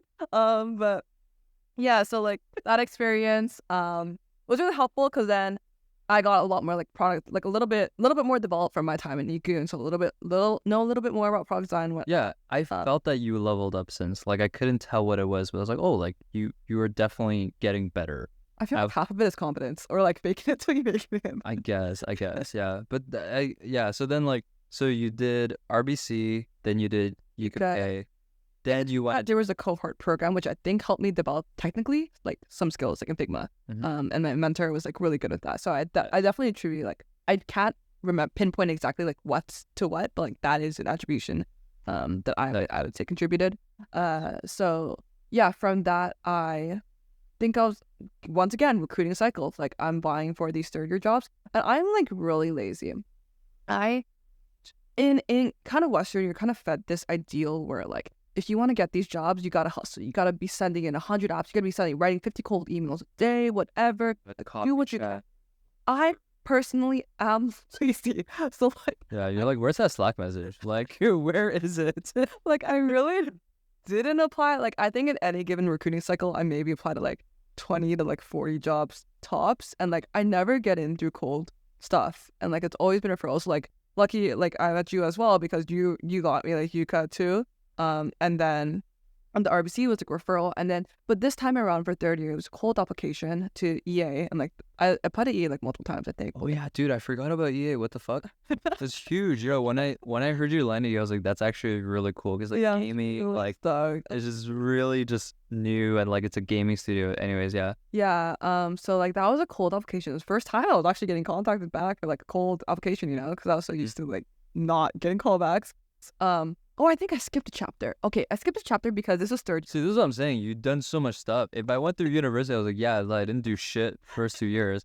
Like that's like, see, that's how much stuff you've done. It's crazy. It's literally crazy. Yeah, sure. Go back to. Yeah. So back to like why like not Ivey. I think like okay. When did you drop out of Ivey? Was it second year? Because that's you have. So basically, what happens with AEO is that you don't go into Ivey until your third year. Yeah, like, right. You're not in Ivey, right? So I think when second year started, throughout that time, that entire year, I was already playing with the idea of going to Ivey or not going to Ivey, right? So I knew I had that in my mind. Pros and cons, you're like, oh, tuition is a lot more expensive, right? Yeah, first of all, 30K tuition. It's crazy. Second of all, business, right? And like, I didn't know if I was going to go all in on this design thing yet, right? I hadn't built up that confidence. What about the whole quote, though? Like, That's true. Okay, yeah, I'll get there. But basically throughout second year I had this like I was playing with the idea like maybe not Ivey. And yeah, it was from like Nico as well where I started like entertaining that idea more because I was like, oh, this design thing could really go somewhere. And then like RBC happened and that was good too, I think. And I think like basically I had this feeling the entire time. And then I knew for sure though, also doing hackathons throughout this time and then like trying to build my design craft, whatever. Yeah, you're more and more into the non-business community. Right. Yes. Yeah. But I knew for sure when I got the Ivey offer. So basically, I didn't know for sure. So because of that, I had to maintain my grades. I had to maintain my extracurriculars because if you drop below 80% or like if you drop extracurriculars, then like you don't get to maintain. You have to maintain your AEO status. You not only get into AEO, you have to maintain. What's the percentage of people that maintain 80% average? I don't know. Like rough ballpark. You think like more than 80% of the AEO? Maybe like 70%. 70%? Okay, so it's decently high. Like your bell curve isn't too brutal, right? Yeah, it depends on the class. I don't know. Yeah, it really depends on the class. Okay. But still difficult, especially with this one course we had that was like this really accounting case-based course. It was like notorious. You had to go through it even in the regular business majors. Like I had to do it no matter what. But it was like notorious for being like like a grade dropper, like average dropper. But anyways, yeah, I had to maintain my grade still, so like, just so I had the option of like going to Ivy or not. So But you maintain it. And yeah, you got maintain it. You're like, no. I knew for sure when I received that email in my inbox, it was like, congratulations, whatever. And I like look at that and I'm like, Eh. nice, you know? Like my heart kind of like almost like, I don't know if like dropped is the right word, but like I was indifferent. Like I didn't, like I was like, holy shit, like I was working my butt off in first year, all for Ivy. Like I was doing it, like I was working so hard because like I wanted to get into the school so bad. And then when I got the offer, like I didn't really want it all that much. Like it wasn't that exciting to me anymore. And I think one part of it is like I really fucking hate accounting. Like a lot of accounting is a lot of finance, and like it's just so miserable for me, and I dread it so much. My brain just not wired that way. Like I always excelled in like marketing or like organizational behavior, but not like operations or finance. So like that was really hard for me. I think like the second part of that is because like I felt that if I was an Ivy, product design is basically out the window because I'd be so busy focused on Ivy that I wouldn't have time to like work on my case studies, work on my projects, actually make things. I'd be so busy like crunching numbers, right? So I wouldn't even have time to develop my skills further and like really go on all in product design. So Yeah. I made that decision like because of that. Like I felt that like Great decision. if I did Ivy, like I wouldn't be able to do design. I felt that I had a better chance. Like I had like I was gaining confidence in myself that I could do well without Ivy. Like I could get design jobs. In fact, Ivy would even hinder me from getting design jobs. Yeah. Because of that. What major did you transition to? What made me transition? No, what major, like technically? I just made it my major. It was just like business. It was consumer behavior, so there's some relevancy in terms of like consumers. Cool. Like I mean, the actual degree doesn't matter. Yeah. That's just Feeling you said that like when it hit your inbox, you open it and you're like, okay, like it's cool, but like you're like, okay, you realize this isn't what I wanted, but you only realize that once you get it, because pre-getting it, the optional, is this elusive thing that has a lot of status. Because I'm giving them a lot. I'm giving the Ivy name, which is like super big, right? And it's like a status thing, and it's also like the social thing was very enticing. All my friends are Ivy, right? And it's like I'm losing that social aspect, that the network. So the point I'm leading into is we talked about this earlier, which is I predict that in 12 to 24 months, you will feel that with your corporate job. Like 12 to 24 months, which is 1 to 2 years, which is a long time, by the way. Like it's super long time. But like I think that there is a lot of positives about a corporate job, which is like the social aspect, which is like, what does it feel like to quote unquote have like a full-time 9 to 5? What is like office politics? You have to like understand that dynamic. What is that really like, right? Because it's so different working with a shit ton of coworkers versus like, hey, here's the founder and he's like telling you what to do. It's way more complicated. There's all these things, and then there's obviously a lot of stability associated to it. That's awesome. There's a lot of career development. Then there's like a whole list of cons. But anyway, I feel that you, it might be my personal bias. I think that you are too good and too ambitious to stay in corporate forever. And my prediction is like 1 to 2 years, you'll be like, okay, this is what I wanted. I got it. I'm like, yeah, it was cool. But like, I'm like a little bit bored, or I'm like, oh, like I'm a little apathetic to it. And then at that point, you might drop that to do something else. But that's just my prediction. But you know what I mean? We'll find out, I guess. We'll find out. It's like 2 years later. It's like Kelly reacts to her first episode. Yeah. Nice. I don't know. Like I kind of get it, where it's like you always dream. You always have these hopes and dreams, and you have these goals, and then once you reach there, it's never as glamorous as you thought. Like everything I have today, like grade 8 me, like great first year me would have like killed for, right? But I'm still like quote unquote dissatisfied. Like I still think I could always be doing more. What would be like, so what are your goals right now? I think I have an idea. My goal right now is kind of corporate. So like, so you want to, but did you you didn't find an apartment yet? Oh, no. Yeah, I guess that is a goal, like find an apartment to. So I guess like fast forward to present, like thinking of making the move to Toronto in about 2.5 months. When are you going back to Vancouver? Like right after this? Tomorrow night. Damn. Okay, cool. Yeah. I remember you were like, I'm just in Vancouver for like X days, and I'm like, I gotta catch you before you leave, right? Yeah. You're going to Vancouver, and then you're gonna like look for a place from like, you're gonna be in Vancouver, contacting people here to get a lease. Yeah. Are you gonna be with roommates? Yeah. So I'm actually really lucky that okay, sorry. So more context on why I'm moving to Toronto. I had this conversation with like a friend that actually like met like 2 months ago, whatever. But like I visited him at a coffee shop once, and then we were like talking, and then I was like, romantic friend or no, platonic, 100% platonic. I don't know, like the roommate is like No, this is not the roommate. But like he was telling me about like okay, he's kind of like this crazy guy. Like he's kind of like he is all like goes all over the place.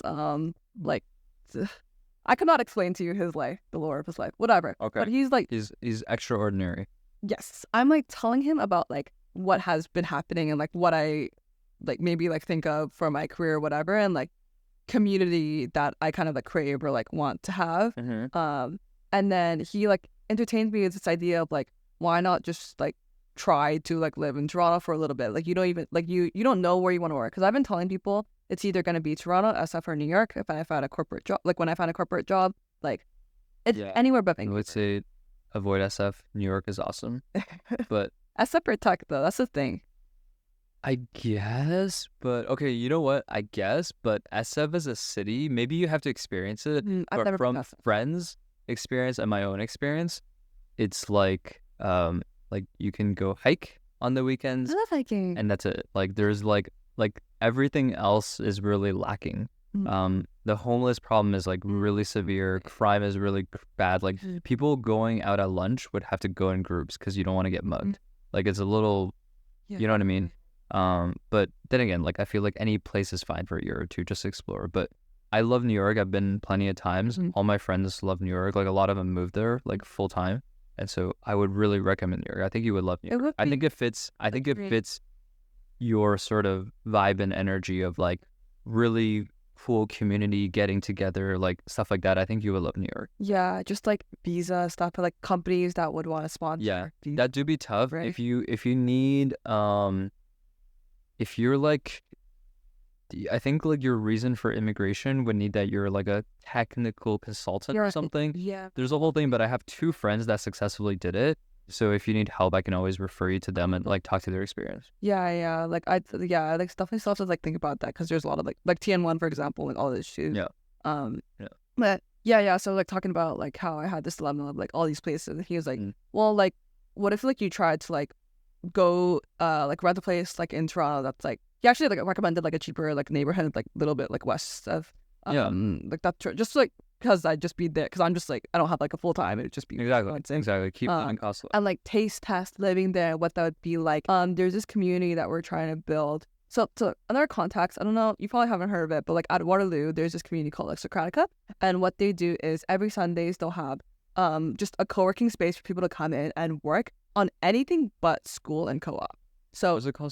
Socratica. Socratica. So the premise is to encourage, like, again, going back to how I like being able to create these spaces for people to explore and like experiment. It's being able to have this space for people to really chase their curiosities and like do what you don't like, have a dedicated time to create, because in order to be creative, we believe that you need to like have that space and time to do that, right? Because otherwise you're so like tunnel vision into school and work that you don't even like have time for your side projects, or don't even think about doing side projects. Exactly. So anyways, they started this thing around a year and a half ago, and since then there's actually a Vancouver version that I help host now. It's called Atelier. But this friend that I met, also I met him like on Twitter, like random. He was co-hosting that in Vancouver with his best friend, and so like I kind of joined in and started making like graphics for them, and I really like fell in love with the community, or like the idea or the mission that they believe in as well. And like Socratica, there's a version in Toronto as well, and so I also want to help host that. What's it called in Toronto, or is it just Socratica? Honestly, I don't know why, but it's also called Socratica Toronto. Ideally, we have different names per node, which is like different locations. But right now it's called Socratica Toronto still. Because a lot of the times, because Toronto is kind of like a migrant city, people coming in and out, like maybe like from Waterloo too, or like whatever. So it's like cool to have it. Yeah. Anyways, Socratica Toronto, and like also the friend that I met told me about it. Was he's gonna be in SF next year, so he's gonna leave Vancouver. So I'm like, Vancouver is nothing for me anymore. Like I have like friends there still, but it's like I feel like people here a lot more. Like, you know, I guess like-minded, more ambitious. And again, majority of my undergrad friends are here. You're at this stage in your life where it's the prime time for you to learn, explore, to hustle, to like build and really do all that. And I think like you want to be surrounded by people who can inspire you, who motivate you, who are on the same journey as you, Exactly. right? Like I think that's really like I really want to I've been saying this a lot, but like I really want to optimize for serendipity like as much as possible, like increasing surface area to be able to meet all these like-minded people and put out like content or put out energy that attracts the same energy. And I feel like I have way better chances of doing that here than in Vancouver in my current state. Yeah. Yes. I'll- Cause here it's like, hey, like this friend is having a dinner. He's like, oh, like Exactly. you want to come? Oh, and this other person, he works at Spotify or whatever, right? Like you really, it's a tiny world. It's a tiny world, and like its location post COVID, in a way, like I think your physical location post COVID has like a bigger impact, as a lot of people are fucking off to be digital nomads. So then like whoever is sticking around is like, it's actually easier for you to like connect in person now. Like because back then it was just maybe too saturated, but now it's like it's like the perfect amount of saturation, I guess. Yeah. I just feel like as a young person, like it's so important to be like I guess just pretty much like decide who are the people like around you, because that will be like the shapers of like your life and career and personal development. So like being able to ingrain myself in this community where there are these like-minded people and like they're growing alongside of me and like really challenging me and pushing me to like achieve my hopes and dreams. Like I love that. Like that's the dream. Bow down. Bow down. Yeah. Very well said. Very well said. Yeah. Wow. I was like actually so lost at 22, but it's crazy. Like so. Juan, my previous guest, he's like 23. You're 22, right? I'm 20. I just turned 22, last month. Dang, it's crazy because like I don't know. I was like, what the fuck was I doing 5 years ago, right? Like I literally just fucked around. Like I didn't have any. I was just like, oh, I need a first job out of college. I'd never had a full-time job before. I'm just gonna work really hard. Like that's all I knew. That's literally. I'm like, could I even hold down a full-time job? I didn't even know. Right. Anyways, hindsight, I was so simple-minded and naive. But like, it's really cool to like see how like knowledgeable and I think just intentional. Like I think a lot of when me and my friends talk, we talk about how lucky we are, because hindsight we were fucking stupid. But you guys, you're being really intentional about it. I think that's really good. Are you already involved in Socratica Toronto? Yeah, a little bit. So they know that I'm planning to come around in February, and so like I'll help out. Is this still like a Sunday thing? Like yeah, they're actually like it's kind of been like on and off because again, Toronto's a city migrant, so like not everyone's. What's like the age range? People honestly, it's like university, but also like I'm not in university anymore. It's like post-grad too. It's kind of just like we don't really say like students only or whatever. It is majority students, but like I think people now are like a little bit older. Like another one of the hosts is like older as well. Gotcha. Yeah, but just like people who want to like make cool shit, just to fill up. And like it's like 2 50-minute blocks of working with a 10-minute break in between. It's like that's like you get into focus then, and you can talk about your projects in the break, whatever. But like just that is enough, I feel, to like really get something going. Yeah, and then like getting before and after started. Is like free. Okay, getting started. Getting started. Yeah. I think like there's this really cool quote I think I saw on one of the rare quotes that I saw on LinkedIn that really stuck with me. So it says, people often overestimate what they can get done in a day, but often underestimate what they can get done in a year. Yeah. And this doesn't have that much to do with sort of like the Socratic or getting started thing, but what I feel, what I take away about that quote is like, sometimes like you get a surge of inspiration, you want to do everything today, and you really like also like ADHD tendencies. Yeah, you're just like, oh my god, like when is this so fun? Like I'm gonna do everything today, and then like you burn out, and then like the next day you're like, oh fuck this is like too crazy or whatever. But I think the sustainable or like the ideal way to approach something is like, oh let's consistently put in the work every other day or every week, and then like really go at it. And then you also want to have friends or people that like basically you want to find friends who are also doing stuff like that. Like the whole reason I'm doing this podcast is like Juan is he makes a lot of content. Like that's his like agency is making short form content, I have another friend, his name is Mo. He runs the page called Canadian Income, and they have like 100K followers on TikTok. So like now that I have friends who are making content, I'm like, oh, like I love, like I really admire what they do. I think it's a lot of fun.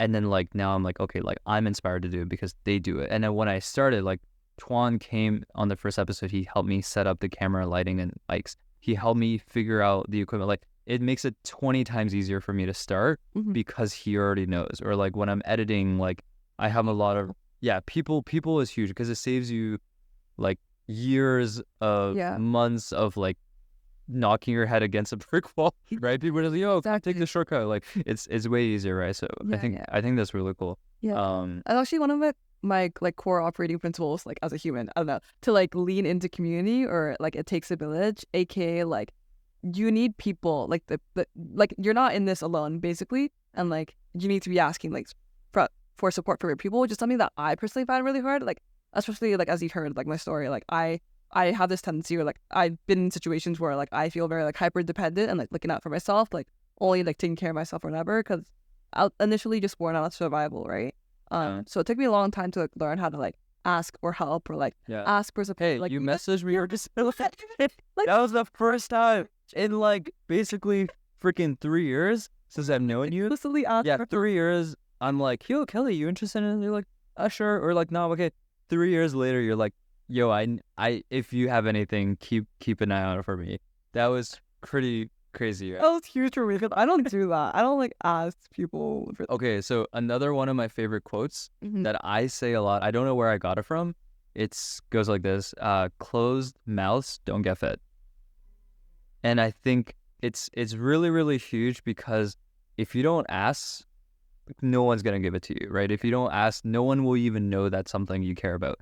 Really cool story is that when I started this business, for the first 3 months, I posted like consistently on LinkedIn, and the result of that is like a ton of people just knowing about the fact that I ran this business and would think of me like, hey, my friend is doing this. You want to talk to James? Like he does this.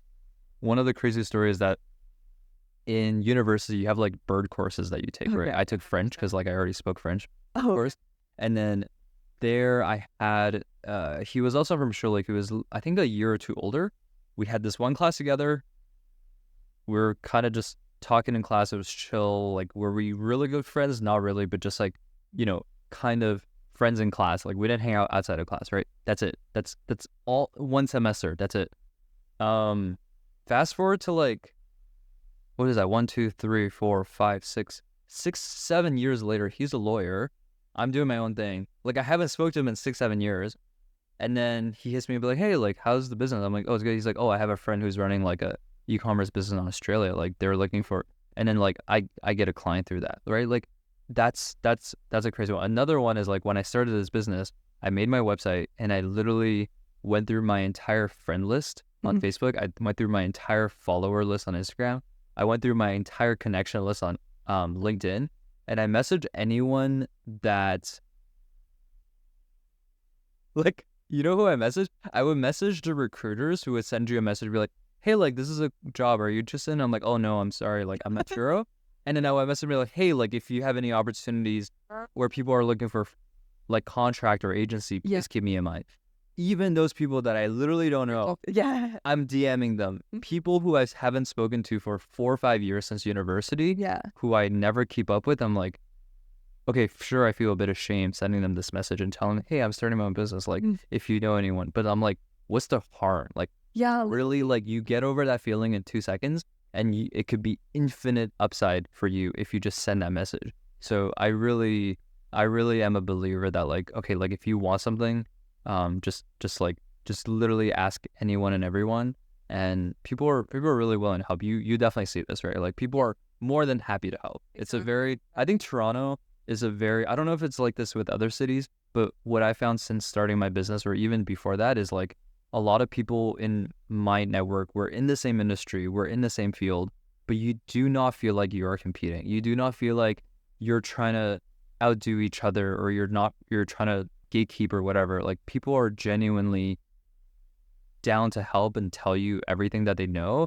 there's like a You big ask. abundance mindset here. And I think that's really, really cool in Toronto. Like, yeah, because there is a shit ton of opportunities. Like, you get this, I get that. Like, we're no one stepping over each other's foot.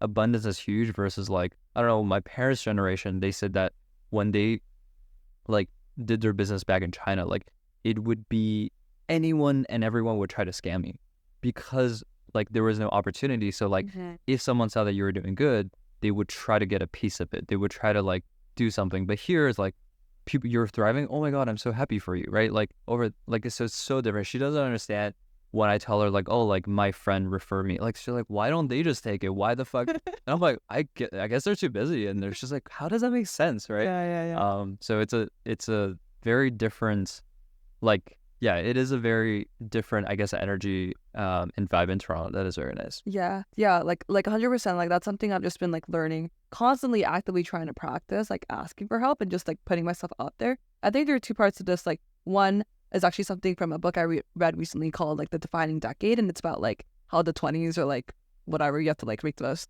out of it, whatever. But like there's this one concept in there called like the concept of weak ties.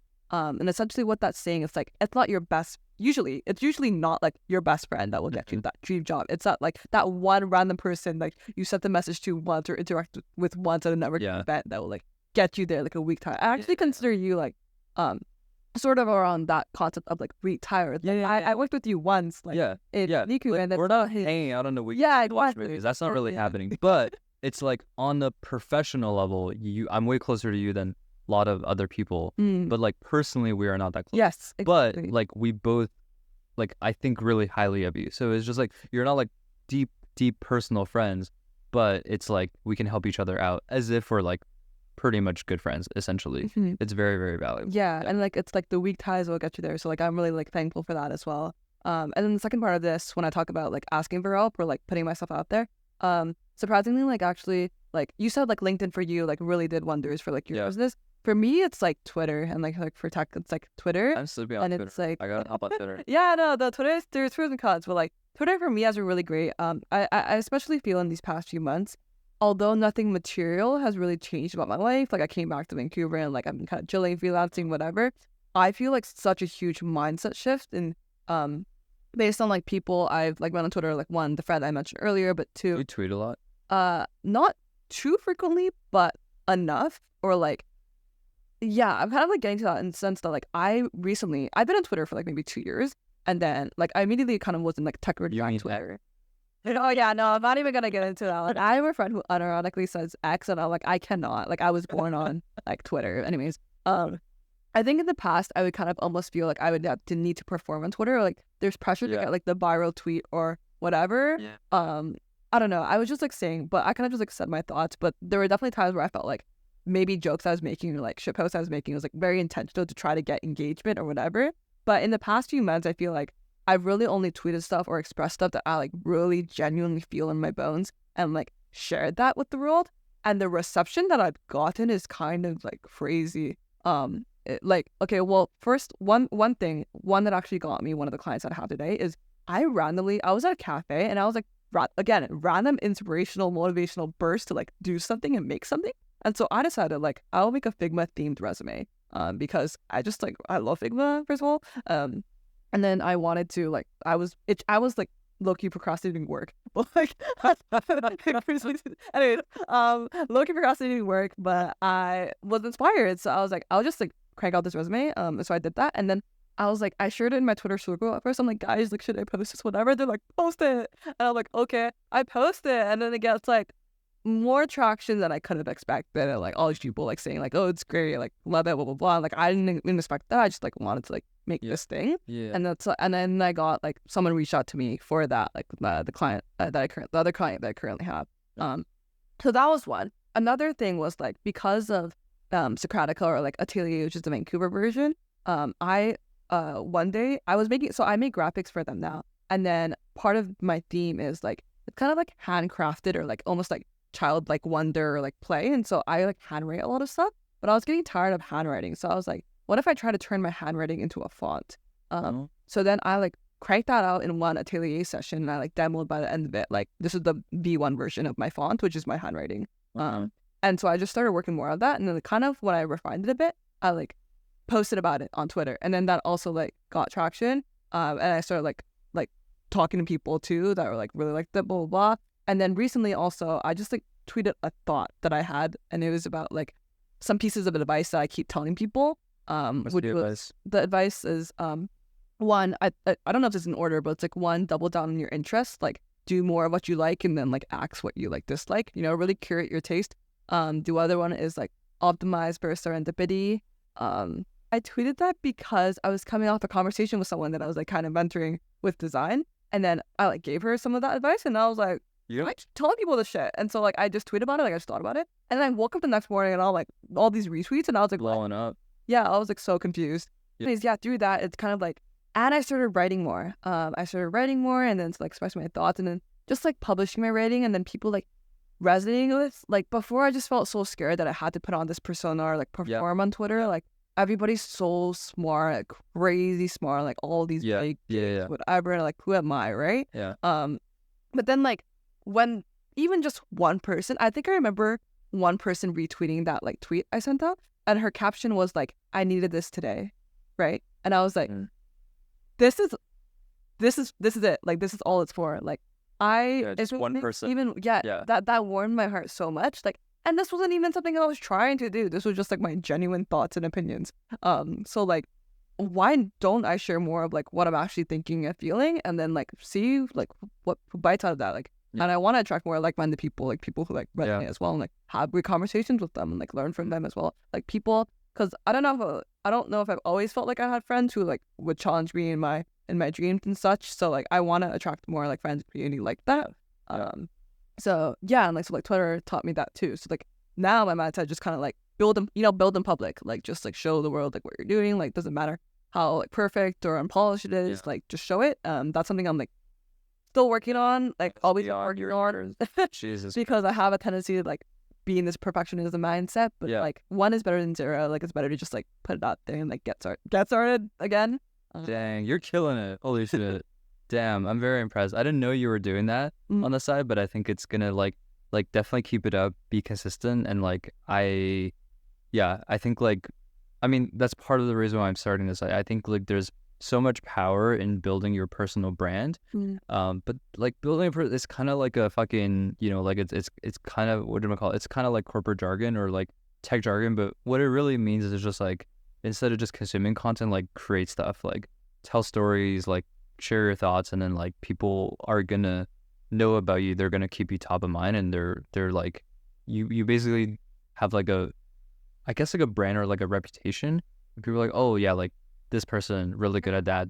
He's that guy, and like, you know, that's just way easier. Yeah, I actually like back to the thing about like film and film school or like whatever. That was actually like a really key part of me doing design within a business school, because people started getting to know me as like Kelly Chong, the designer or whatever. Or it's like people I would like go to a party, and then they'll be like, oh my god, I would say like I'm Kelly Chong, and I'm like, yeah. And they're like, oh, I heard you're like really good at design, and I'm like, oh, Kelly, thank you. Like I'm not saying this like you know that's or anything, but like that's what just started happening. I was like, that happened again today. They're like someone I met up with from high school. But she also went to Western. She was like, you know, like this guy. I'm like the same name Steven or something, like Stick Steven. And he's like, Steven, like Steven Choi or something. And I'm like, yeah, I don't know him. He's like, oh, I apparently knows you like design or whatever. And I'm like, my YouTube channel is like the Kelly Chong. Chong is like capital. And I was like, oh my god, the Kelly Chong from no. Yeah, but like because I was like one of the few designers, like I was really like became known for that within the school. If I went to design school, I don't think I would have gotten that look. I guess like that reception, right? That's so smart. I'm just so impressed that through this is not like pure dumbass like teenage luck, but it's like you actually thought about it. Like, I don't know, I'm just really impressed. Like I feel like, I don't know, I keep saying this, but like everything that I did before I was pre-24, life is just a blur. Didn't really plan out much, just like happened. And then 24, like COVID hit, I was like, oh my god, like I need to do something with like my life. Like I'm not happy where I'm at, and I need to change. But like just seeing how intentional you are, I feel like you're gonna Like, I guess I'm not saying like you're gonna go, because I feel like if I say like, oh, you're gonna go really far, I don't want to put like these expectations that, oh, you're gonna do. It's not like far, but you're gonna get where you want to be, I guess, right? Like, I think that's that. Do you feel like, on the topic of like having high expectations for yourself, being a perfectionist, you know, what are like some goals that you have for yourself at this moment, at this point in life? Like there's the goals that you tell me and tell other people. These are probably goals that you want to achieve, and you would be pretty disappointed if you didn't get to them, because these are goals that are ambitious, but not ambitious enough that you'd be scared to share, because these are the things that are relatively doable, and you know this is what you want to talk about. So you have those goals. Then I'm assuming you also have other goals that are like more closely personal to you, that these are like maybe 2-3 year goals that are like really ambitious, that maybe you even are uncertain about. Maybe, I don't know, like I'm just guessing, but I know your short-term realistic goals that you have, which is move here, find a job, you know, be in this community, all things that I think I'm really confident you can do. What are some, like, are you able to share some like longer, medium, long-term stuff that you're that's like? interesting, because I don't, now that I think about it, I don't know if I've actually thought about my long-term goals in a while, or like really, maybe like really big ambitious goals or whatever, because like Similar. I think in the span of a year. yeah, because like I don't know when I started doing this, but like I like at some point I started like I used to make like 5 year plans or whatever, but at some point I just stopped doing them, because I was like, my life changes so quickly in Yeah. 6 months. Yeah. 6 months is I like it's can so wow. much. Yeah. But like I guess like right now when I think about goals, and like especially I guess because I'm right now kind of career or like focus or oriented, I'm like thinking about like what sorts of jobs I want to do, or like what sorts of like products I want to work for, or like what kind of like impact I want to make in the world through the work that I'm doing. Do you care that your job needs to have a positive impact on the world? Because I don't like this, not like a question is like I'm pretty industry agnostic.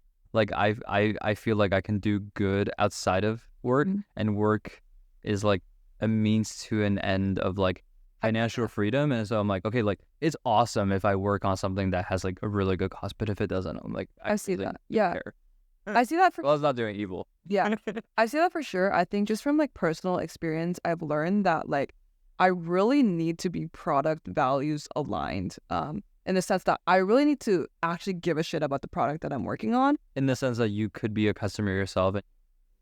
Yeah. It's like something I use, or like I care about the mission that this company is going for. Like I like for EA, for example, I actually played this game, but like for EA last year, I was working on like FIFA Mobile, and I was like, I think it's really cool, sure, but it's like I don't even play soccer in real life. Like I don't like I'm not like a sports like fanatic, for example. But I feel like I really need to be like product values aligned, because for me, like because it's like such a big part of my day and like life, like the day-to-day work has to be like meaningful and important to me. And I feel like the product is a big part of that, because of my experience where I didn't feel like I wasn't as engaged like into the product. Like sure, I'll still like do it, but like I see. I think it'd be like a lot. Like I guess I assume I'd be a lot happier with it if I really like the product.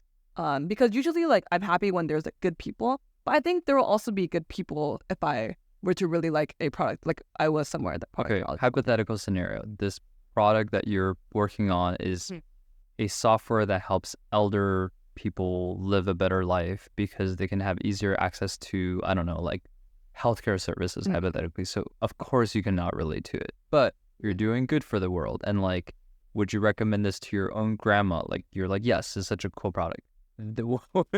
So like in that case, you would not want to work on something like this because it's not close enough to you. Yeah, so you're exactly right. Like it's not something like that. It's something closer to kind of the things that I'm trying to do right now around like community building, or like creating spaces for people to be able to Have you seen this like I saw them on TikTok. It's like this thing in New York. It's called something school, like build school, like build space. Yeah, it's like SF based.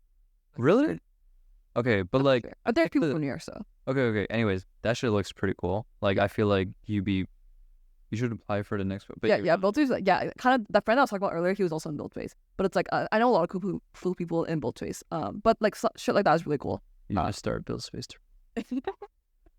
Yeah, but that's the yeah, I guess like products or like environments that like some spaces that I'm like passionate about is like being able to create like either digital or like physical spaces where there are people who can like, you know, play and experiment. Basically, I keep like saying these like over and over, but it's like essentially like what I really do care about, or just like giving agency to the user essentially. Yo, do you know her by any chance? Her name is Ying, Ying. Not sure. So I met her when I was in Montreal. I was on Dragon Boat team, and she was like a couple years younger. So I think she's in school, but she's set to graduate, but she put school on pause to work at this company. They're this startup that helps, like they basically, their service is that they help these big companies host hackathons. That's their whole service. Oh, they help, like they're a hackathon planner. Yeah. For these companies. Yeah. For like big corporate companies. Oh. So they're like a young team that's like full of like young people, and they understand how to have fun. Please call. No clue, I forgot. But I know the person who works there. I feel like that's something you would maybe like, because it's literally like it I'm assuming it pays well because they're working with big clients. Mm-hmm. It's doing something that seems like aligned with, anyways. I can show you after the pod, and yeah, because I'm like wondering how I could do like design for that, because it'd be like, you know, who knows? Who knows? Anything, who knows? Or maybe like you are, I don't know, maybe because they have their physical part of the event, but maybe the physical event needs to be supported by like software or like a mobile experience. Who knows? Who knows? But like, anyways, I think it'd be cool. I just thought of that. Okay. Yeah, thank you. Like, we can talk about it after. You have a bunch of, you have 2 clients right now? 2 what? Clients? Yeah, 2 clients. Yeah. 2 clients, about to be 3, I'm pretty sure. If you were, no, I'm like 100% sure it's going to work out. If you let's just say you get a full-time offer, are you thinking of dropping them? Or are you thinking of keeping them on the side? That's a good question. And not think that far. Damn. Okay. I'm actually not thinking that far. Like, my assumption is just like, I'll just work on freelance for a bit, see what cool opportunities come my way. You're waiting for the right one. You're not just gonna take any. Yeah, exactly. That's great, because you have leverage. Like, you have actual income, so you're not like desperate and like looking for a job. So you're like, hey, I can totally like be financially independent, and I'm waiting for the right big opportunity. That's really cool. Yeah, because again, like from my experiences, I really do want my new grad job to be like, and I'm really lucky to be able to be in this position where I even have the option to choose. Like, I know a lot of peers or friends, like, they don't have this option because they don't really cook. Beggars cannot be choosers, and you are not a beggar. You are not begging at all, which is great. Like, that's like the perfect position to be in, because like, I don't know, like, let's just hypothetically, what, like, do you have 1 or 2 dream companies? I do have dream companies. I have like 2 buckets of dream companies. Okay. Dream companies that are like big tech corporate, but like other dream companies that are like super kind of niche, but it's like very, very cool mission product. Okay. Whatever. What are they? So in the first bucket, big tech dream, whatever, it'd be like Figma. Figma's the top. Second one would maybe be like some tie between like Twitch, Discord, Spotify, like kind of like entertainment, game adjacent. Yeah. Yeah. But then in the other bucket, I don't know if you've heard of Arc. It's a browser. Yes, dude, my friend loves it. I swears by it. Arc. Arc's my holy grail. That'd be super neat. It's like, so this bucket is kind of like really high caliber of talent, individuals that are in this team, but it's like very small team or something. What's it called? Like, huh? What's it called? Arc. Oh, I thought you were talking. Okay, you said a word that sounded like a different company, so I thought you were talking about, like, okay, anyways, go back to Arc. Yeah, Arc. So like super crazy talented individuals, whatever, but like us, like smaller team, and it's like I feel like people are in there. It's not like new grads. Actually, there is one. You're building a fucking browser is actually really cool. That's really cool. So I really like that, because it's like you're giving like I said earlier, you're giving agency to the user, like customizability options for them to take back the internet. About Arc, give them a 10-second. Yeah, I guess TLDR. Why should they use it? It's like never lose a tab again. Like essentially what Arc advocates for is like you're not stuck in this doom scrolling thing where you have all these tabs open, because it automatically like deletes your tabs ones if they're inactive. You can also have the option to keep them on. But it's also super customizable. You can have different workspaces. And yeah, it's like all on the sidebar, and it's just a lot more intuitive and seamless. I don't know. Like, from Arc is watching me. They're like, yes. Yeah, it just brings me so much joy. And like it's so like the people, even from onboarding, I screen recorded the onboarding process because I was so mesmerized by the level of attention and detail they put into the onboarding and the level of like craft is involved in it. So I can tell these people are like super craft oriented, and like that's the caliber of work I want to be producing, right? Like I want to produce craft as like great as this product is. And to people who are actually care about the product and like every little detail, and like I'm here for the details, right? So like that would Okay, be a dream. really cool. So arc number 1. Yeah. Any other ones on the list? Second one, I guess along the line, kind of like Notion. I guess they're almost like they're in the tech bubble a little bit. Yeah. But it's like I also think Teacher Club would also look kind of like really hard to get into. My old grad Turo went to Notion, said it was a hot mess, left to go to Nike, but maybe she has contacts. If you need a referral, Anyway. I'll let you. Yeah, those should be cool. I don't know any other like niche tech products that have a lot of like craft. Like I really care, just like people who really care about the product and like design. Because the reason I want to go to these companies is like I just want to get better at design so much. Like I think like maybe like my product and strategy part is there because of like my business experience, but I really think I'm lacking in the visuals. Like I think it's good, but I think it could be infinitely like better, obviously. Yeah. Like you're comparing yourself to the best designers in the world. Exactly. So yeah. Like I think that's totally fair. I think that makes sense. Like you want to be the best of the best, and like that's really cool. I like those. I really want to. I love craft so much. I really want to focus like on my craft, and I've been saying that for ages. And it's like I never have the time. Blah whatever. I never make time. But like I really want to be somewhere that like where the people really care, like actually care, and then like they'll motivate me to care too. And like What do you think a lot of people don't care? Because it's like something like a means to an end. Like they're just there to make money. So. Yeah, I don't know. Like that's why I also feel like if I'm products aligned, then like that would just make things a lot easier because I'm not forcing myself to care about something I don't actually care about. I'm just like otherwise I'd be going through the motions, and then like. Would you, if you had like a tech like a if you found like I don't know like a developer and like maybe like like you and a developer can easily make your own product, right?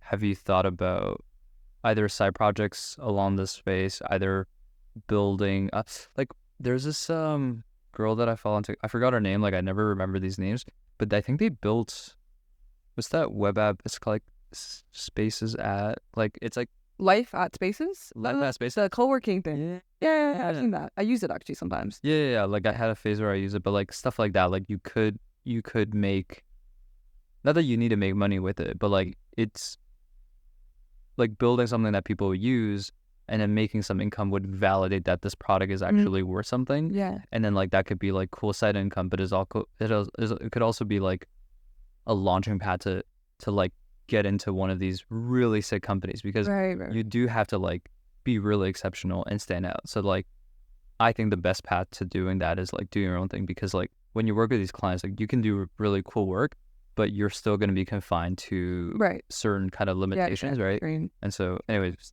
are you thinking of doing that? Is that on the... I wasn't thinking of doing that, but that is a good point that I could be thinking of. I think I definitely wanted to do something like that since like first year, but I'm so like, because I mentioned before, I feel so attached to my work. Like whatever I do, I really want it to feel like it's me. But a lot of the times, like people's first like side projects, whatever, like wait, no, that's not what I was saying.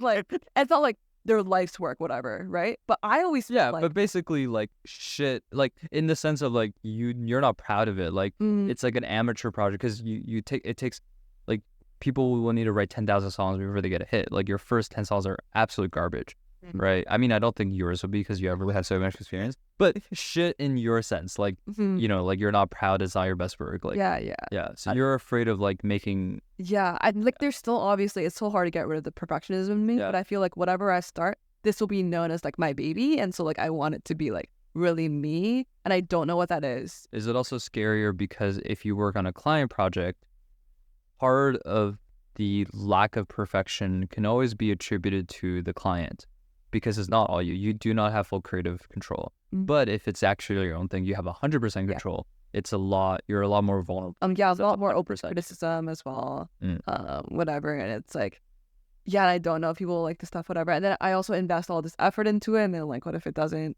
You know, like I didn't actually really entertain the idea until maybe I'll sit on this after this. I'll like noodle on it. Because I think it's Like, really no, it's it's really rare for like you are what I think you and Tuan are similar in the sense that you guys are both artists. In the sense that like Tuan, like he just like when he was in film, he was like, I just want to shoot, like I just want to go make stuff. Like I want to do. I want to that. be a maker. Yeah, I want to be a maker so bad. like so. I think that's really you guys are. I don't know if I want to say different breed, but yeah, like it's very different than artists are different than regular people. Like you guys get joy out of just making and creating. And I think most people do get joy out of that, but like at some point in their life, the circumstances change and they can't do that anymore. Like some things become a means to an end, right? And so I feel like, yeah, I don't know. I do feel like whether it's like content creation, whether it's building like a side project, like I feel like you're very well suited, especially because you're telling me like I want to be close to the product, like make something, you know, for yourself, like make something that you yourself would actually use. And like I feel like you have really strong empathy, you have a lot of passion, and those are the key things that makes you care, that will produce like a beautiful product, you know. So anyways, it sounds to me like you are someone that's fit to actually build something on your own, you know what I mean? I think it could be cool. Yeah. Thank you. Yeah, no, I think I will entertain the idea as well, because now that I think about it, like it's kind of intriguing.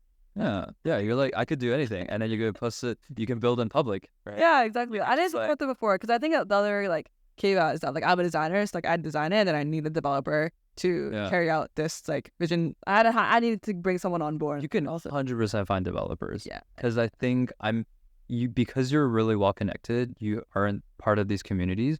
I am sure that there's a lot of developers who are very apathetic of their 9-to-5s who would love to build cool shit on the side. I'm super. I was like, I don't know, like I wouldn't. Like, I don't know how to, like, advertise this, what I would say, because, like, it's not like I'm trying to, like, stir stuff up necessarily, you know? And usually it's a personal project. It's just, like I want to build stuff that I care about, and it is something you care about, like, build it with me, and, like, we'll split, like, if we ever sell this or we make money, split it 50-50. If not, this is just something cool on our portfolio. Like, that's probably how I would sort of pitch it.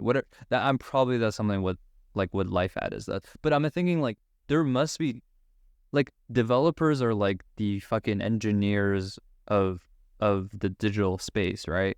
Like, so they must have an inner creator in them too, but it just gets fucking squashed because they're working at IBM. Yes. So it's like, no shit IBM, but yeah, no shit IBM, but it's like, you know, like yeah, I know what you mean. Yeah, I think like man, my friend made a really good analogy. He's like, if you're on these like implementation projects in like IBM or like management consulting, you're the equivalent of the guy who comes to your home to install the router, but you're doing that on right? Like you're like, oh, this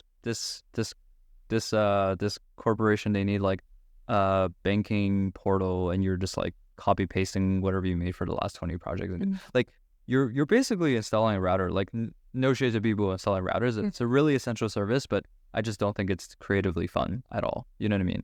It's the equivalent of that. So it really kind of squashes people's creativity. I'm super sure you can find people who have that fire, who wants to do stuff with you for fun. And I think you can inspire people too. Like you're really passionate. And that's like one of the coolest things about being young. Like I love hanging out with like Tuan and like talking to you. I get really inspired because like people, I hate people. I never say people my age. But like, yeah, like I'm 27, right? So like 3 years later, I'll be 30. Like I'm thinking of like wedding, kids, all that stuff. So right. You have a lot of these like logistical. Yeah, you have like these like responsibilities that you have, and you have to shape your around it. When you're younger, it's like you can literally fucking do anything. And so like Tuan dreams really big. Like he dares to dream super big, and that's really inspirational. I think you have like that same quality as well. And so I said like don't lose it. Like keep that energy. I think it's really good. Because like, not saying it's gonna go away, but it becomes harder and harder to keep it. Yeah, I think I do get kind of like at one point I did think I felt kind of jaded by like the tech industry, where I felt like I don't know, like it's product design, like my end all be all thing. Like I talk about this with another friend who's also in design, and we're like, do we even want to be product designers in like 5 years? Like, what are we doing? We're like drawing rectangles. Like, I don't know. And, like, I get kind of jaded sometimes. We're making buttons. Yeah, but exactly, you're like literally turning a button like green or something. But then other times, like you'll see like really inspiring cool shit. Like when I'm at Socratica and I see the cool shit people are working on, I'm like, this is so inspiring. And then like I want to do more for myself. I want to like be more, you know. So like I get those moments as well. Yeah, but it's not always like there. And so like when it is there, I have to seize it. I seize the opportunity. Yeah, like take a little bit. Yeah, it is extremely easy to get jaded indeed. So keep the this is really cool. Like I'm like I said this so many times. I'm just so impressed. I'm so impressed by how intentional and how like aware you are of stuff versus like most people, like 99% of people go through the motions and it's like, oh, like this is like, oh, I'm jaded, so I'm just gonna be jaded and like go escape and do something else. Like you're like, oh, I'm jaded, let's try to, like, there must be more to this, let's find something more. Like I think that's really cool. No, I mean I think I like really owe it to you too, because like I literally could not be here without like I think especially Yuka was a really, well, first of all, Nika, whatever, that's where I met you, but Yuka was really like, that was a pretty big turning point for me. Was it? I guess I didn't know on my end, but like, it wasn't, why was it a big? It wasn't really like product experience. I guess a little bit product experience where like I was developing more like confidence. So basically that was kind of my shtick. And when I applied to things, it'd be like, oh, I'm very comfortable. Like I can know nothing about the industry, and I can become an expert. Yeah, like that was my pitch. Because you went through it. Like it is the hardest thing to. Well, that was my pitch for EA as well, where it's like, I don't know anything about football, but I can promise you, like I might not have any context on the space, but I will like get the context, do what's necessary. Not just that, but also just like financial, because I was like at that point it was like my highest paying like job that I've ever had, so it gave me more confidence to. Well, first of all, it gave me income to be able to. Yeah, you're a good negotiator too. It's good. Oh, thank you. It gave me more like income so that I could afford more experiences that would then lift me up to do like other things, blah blah blah. And then like raise my rates for like other things, blah blah blah. So like I really was. They're all stepping stones. Launchpad. Yeah, exactly. Like if I didn't have that, like I wouldn't have. I don't think I even would have been able to go to Korea. Like I wouldn't have had like that amount of savings. Shoutouts to Eukapay. Shoutouts to Eukapay. Eukapay paid. Yeah, but the right better chat. Nice. Okay, I think as I'm doing this podcast, right? Like I literally didn't have any questions planned.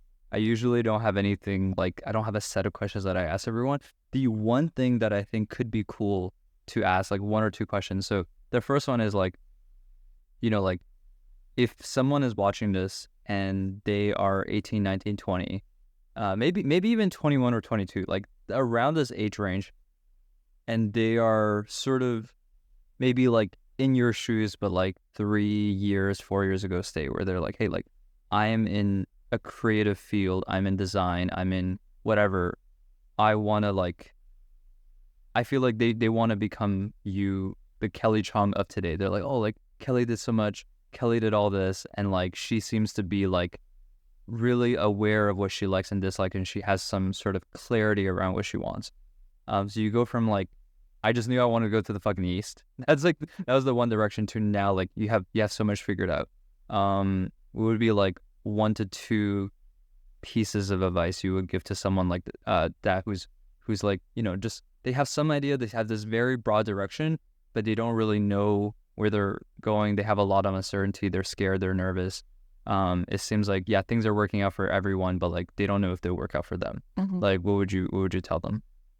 Yeah, I think that's tough. I think like a big thing for me though is just like giving yourself the time and space to explore, like experiment and play, and like really try to become aware of what you like and don't like. Because you said a few times that like seems like I'm really like aware and like intentional. Like that's built up. That's a result of me doing multiple things, like failing at some of them, but kind of succeeding in others, and then like building more confidence in that, because I've proved to myself that I can do it and I can do it again, even if it's not exactly the same thing. I can do some derivative because like I've experienced something similar before.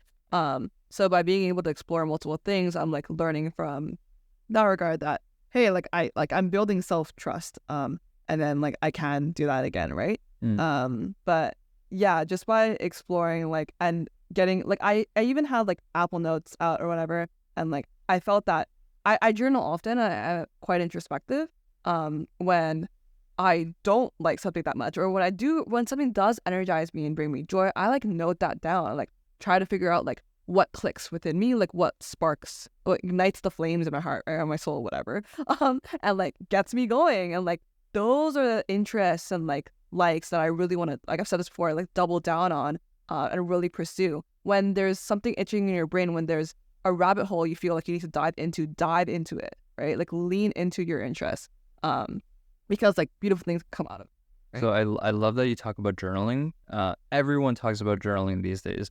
What are some practical pieces of advice around journaling? Like you one thing you mentioned cool is like, okay, like the moment you feel this thing was like really cool, go and write it down. Like that's really practical. What are other things that are like actually practical? Because everyone talks about journaling, but no one really talks about how do you actually do it. So. I mean, I can't really say for sure if I do journaling right either. Like, yeah, but it works for you over the years. Yeah, I haven't really done it consistently. I would just like, usually I would just journal when I like felt lost. I felt like I wasn't sure what I was doing, and I brain dumped everything, just to get thoughts out on paper, and really like try to organize it from there. I don't know, like, I think I've tried structured things. Like, there's stuff like the 5-minute journal where you write down like things you're grateful for or whatever, like what you did today, what you could have improved on, blah, blah, blah.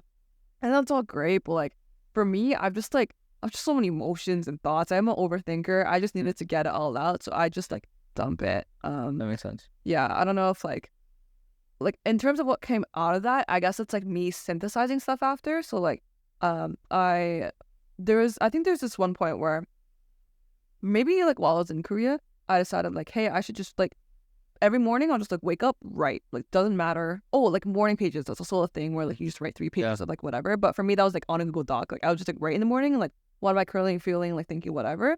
And I noticed that like over time when I was doing that, like for maybe like a solid month or so, maybe it was like not very consistent in Korea, I'd be doing that. And then I noticed themes in our writing. And by noticing them, I'm like, hey, this is actually stuff I like pay attention to often and like care about and like think about often, because clearly I'm journaling about them. So maybe this is something worth exploring more, unpacking, and then I can synthesize that and I put it into like a blog post or something. So like I've like delved a little bit more into writing, and like I wanted to build a more consistent writing habit and like posting stuff publicly. So like I have my Substack, like trying to like push stuff out. But that's like stuff that helps me like become, I guess, like more aware, like curating my taste and like what I like really think about. So very, very practical advice.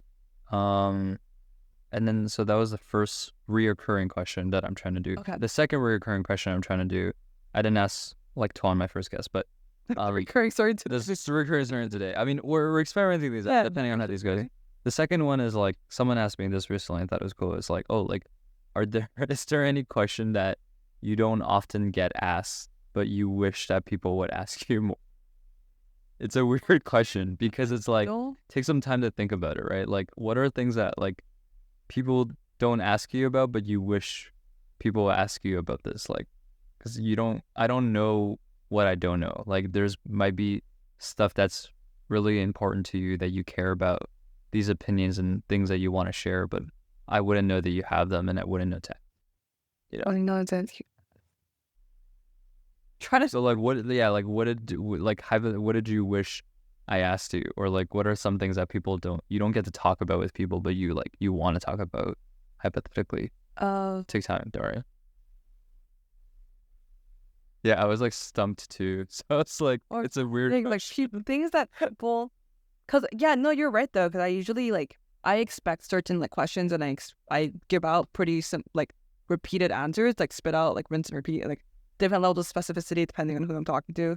Because like usually like career, like people ask me the same shit, and I think about even making a whole like effigy post on my site or something, because people ask me the same thing all the time about like. Just point them to the podcast. So like, if you want to learn about my life at 22, check out the Getting Started podcast. I changed them. But what would people? Yeah, take your time. Like we can cut it up.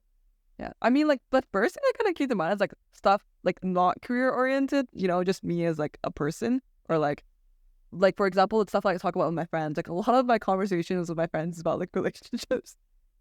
Okay, really? Yeah. So like, I mean, we talked about a little bit of it, but had to cut it out. But okay, yeah, let's talk about that. What are you looking for, in a partner? Wait, wait, this is not the question I expected. I want to read that. Those are just a please slide into our DMs.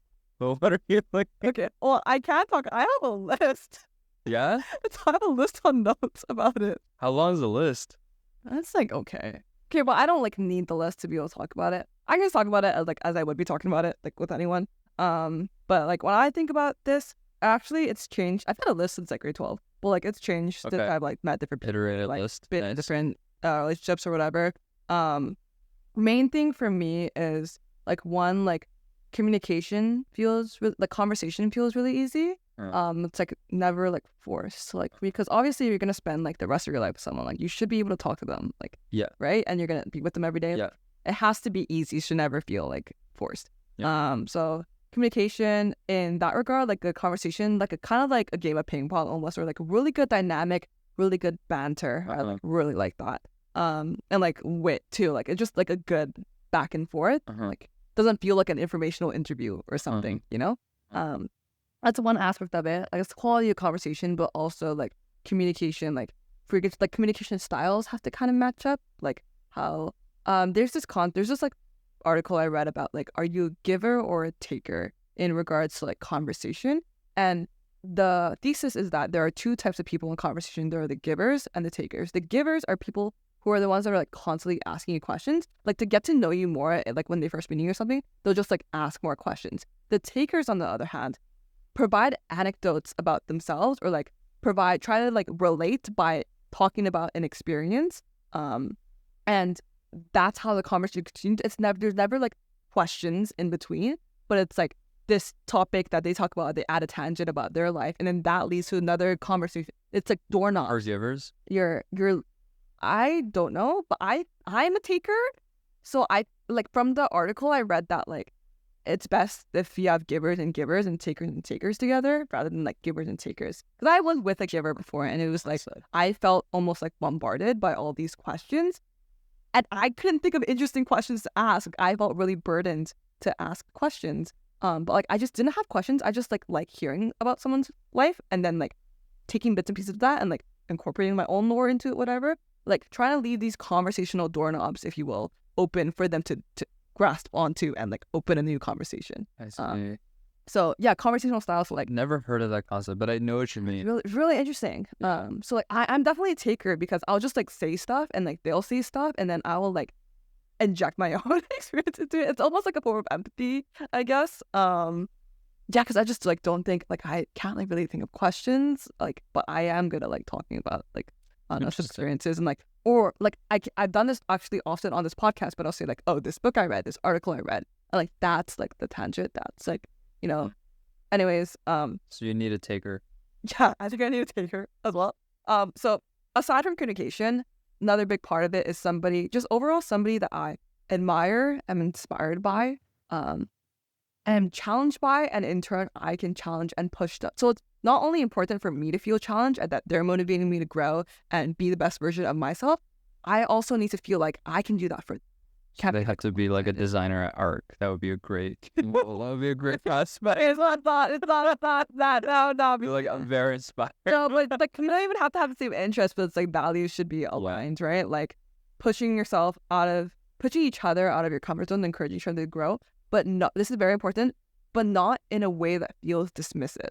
So not in a way that makes me feel like a child, for example, or that I'm like dumb standing next to you, right? Like it has to kind of like, you're just like equally motivating each other. It's not a competition. Yeah. It's just like you're generally doing it out of pleasure heart. You're not probing too hard that like they're uncomfortable or something, or like they feel like too small. You really do know what you want. Holy crap. Okay, yeah. So this conversation is actually really validating because like I've like asked people before like what they like think are like strengths and weaknesses, blah blah blah, and like a common thing is that people say like, you know what you want, you don't think you can get it, or like you don't take enough action to like go get it, but you're totally capable of doing that. And so like I like realized that this is not something that everyone has, so like maybe I should try to do that more. Random tangent, a bit personal. So there's a correlation between high self-awareness and, propensity to be depressed. Do you think? Yeah, so like the whole thing is that like humans are depressed because they're self-aware. If you weren't self-aware, you would never get depressed, right? Like how could you be depressed? Like you can't think about yourself. Like you just are always in the moment. Like it's because I think about myself that, oh, I'm gonna die alone, or like the moment you start thinking about your own like person, like you have an ego, like these are things that leads to sort of like you're able to be depressed. I feel like you're hyper self-aware. Do you feel like you struggle with like, being too self-aware and like, I don't know, just curious. I don't think so. Like I don't think I really. Sometimes I'll be like, whoa, like I am existing and I can control my thoughts. But that's also actually super empowering because I'm like, whoa, I have agency. I can pick up this cup, like drink out of it. Like it's so I get existential like that sometimes, but I don't think I really feel like, luckily, like a negative side to that. Like I feel like I've lived a decently like privileged life in the sense like I'd never really been like super, like I never fell into any depressive episodes because I guess like I don't know because what, but I just haven't. I just like, sure, my life has been hard, but it hasn't been like hard really. Like I'm like, when I talk about my hardships, or like I've said this before to some people, but like when I talk about my hardships or like challenges I face in my life, I still feel like they're very like privileged to be able to even talk about such challenges. So I don't know. That's just like my take on it. I just like feel incredibly lucky. So, and like I know not everybody gets opportunities at. So yeah, that is a really great outlook. I think you do have like a really positive attitude on like a lot of stuff, and like there's this I mean, I don't know if there's like, I can't cite a study, but like according to this video by a psychiatrist I watch, is like when you go through something really hard in life, what the narrative that you tell yourself defines that experience for you, right? So like if you went through something really hard and you tell yourself, like, oh yeah, like that was really unfair, like I'm the victim and like everything sucks and life sucks, like you're actually it's going to affect you worse than if you said, okay, well, like that situation was really tough, but like I made the best out of it. Like, you know what I mean? Like your internal narrative dictates your reality in a way. Like the reality can be worse than how you perceive it, and it will be like that, and it will affect you like that. So I feel like you generally have a pretty great outlook. Which I honestly think it's kind of dangerous sometimes. I like overly. Okay, I say this like purely. This is like a tangent. I say this purely in the context of driving. Funny enough, because like I feel like I don't have a sense of consequence. Like I don't have this sense of like that things will go wrong, because things will always go, or not go right, but like I have this belief, or maybe this delusion, if you will, that like things you're immortal. Like, you know what I mean? Like they just work out for me, or like they will work out because I will make sure it works out, because like I will do what it takes to make it work out. So like, still about driving. It's just like it's bad in the context of driving though, because it means I have like no fear. I'll be. Do you know the 2-second rule? No. So the 2-second rule is like, okay, you're driving on a highway, and then let's just say the car in front of you, like they pass this light pole, right? So as you see them, like this is the car in front of you, this is your car, so you're passing, and as they pass this light pole, you count 1 Mississippi, 2 Mississippi, and by 2 Mississippi, you want to pass that same light pole. Basically, you want to have 2 seconds of distance is like a pretty safe amount of distance. Okay. I feel like as long as you don't like. I feel like that's like that's the easiest way to crash, in my opinion, right? Okay. Like you're like driving too close and then they hit brake, and you're like, Yeah, no, I just feel like I just don't feel fear. Like I can. Are you scared of roller coasters? No. Like, okay, I do feel fear, obviously, but like I don't know, in this car. Are you like an adrenaline junkie? Or you want to go skydiving? Okay, I don't think I can. I feel like I'd be really scared to skydive, but like I don't know, I'd have like skin injuries. I don't know. But I really like roller coasters. Yeah, I don't know, I love this stuff. Anyways, sorry. Very interesting. I forgot what we were talking about, but it was like, oh, like you're very optimistic. Yeah, I'm very optimistic. I'm like, surely it'll be fine. Like, surely I can. I don't even know if I have enough space. I'll merge into this lane. Like, I don't know. Like, I'm okay. Also, I haven't driven. I haven't been behind the wheel since I passed my N, or like equivalent to a G2. Yeah, G2. Yeah. So it's been a while. It's been like 2 years. You were working on Cruzy. I am. Perfect time. I also want to get my lessons before I come here, just because like otherwise my license I heard will expire. it's harder to pass in Vancouver, from what I hear. Like the driving test is a little bit more stricter, but whatever it does, I'm sure you'll be fine. You will find a way. Really, yeah. Surely, Kelly Chong will have no problem.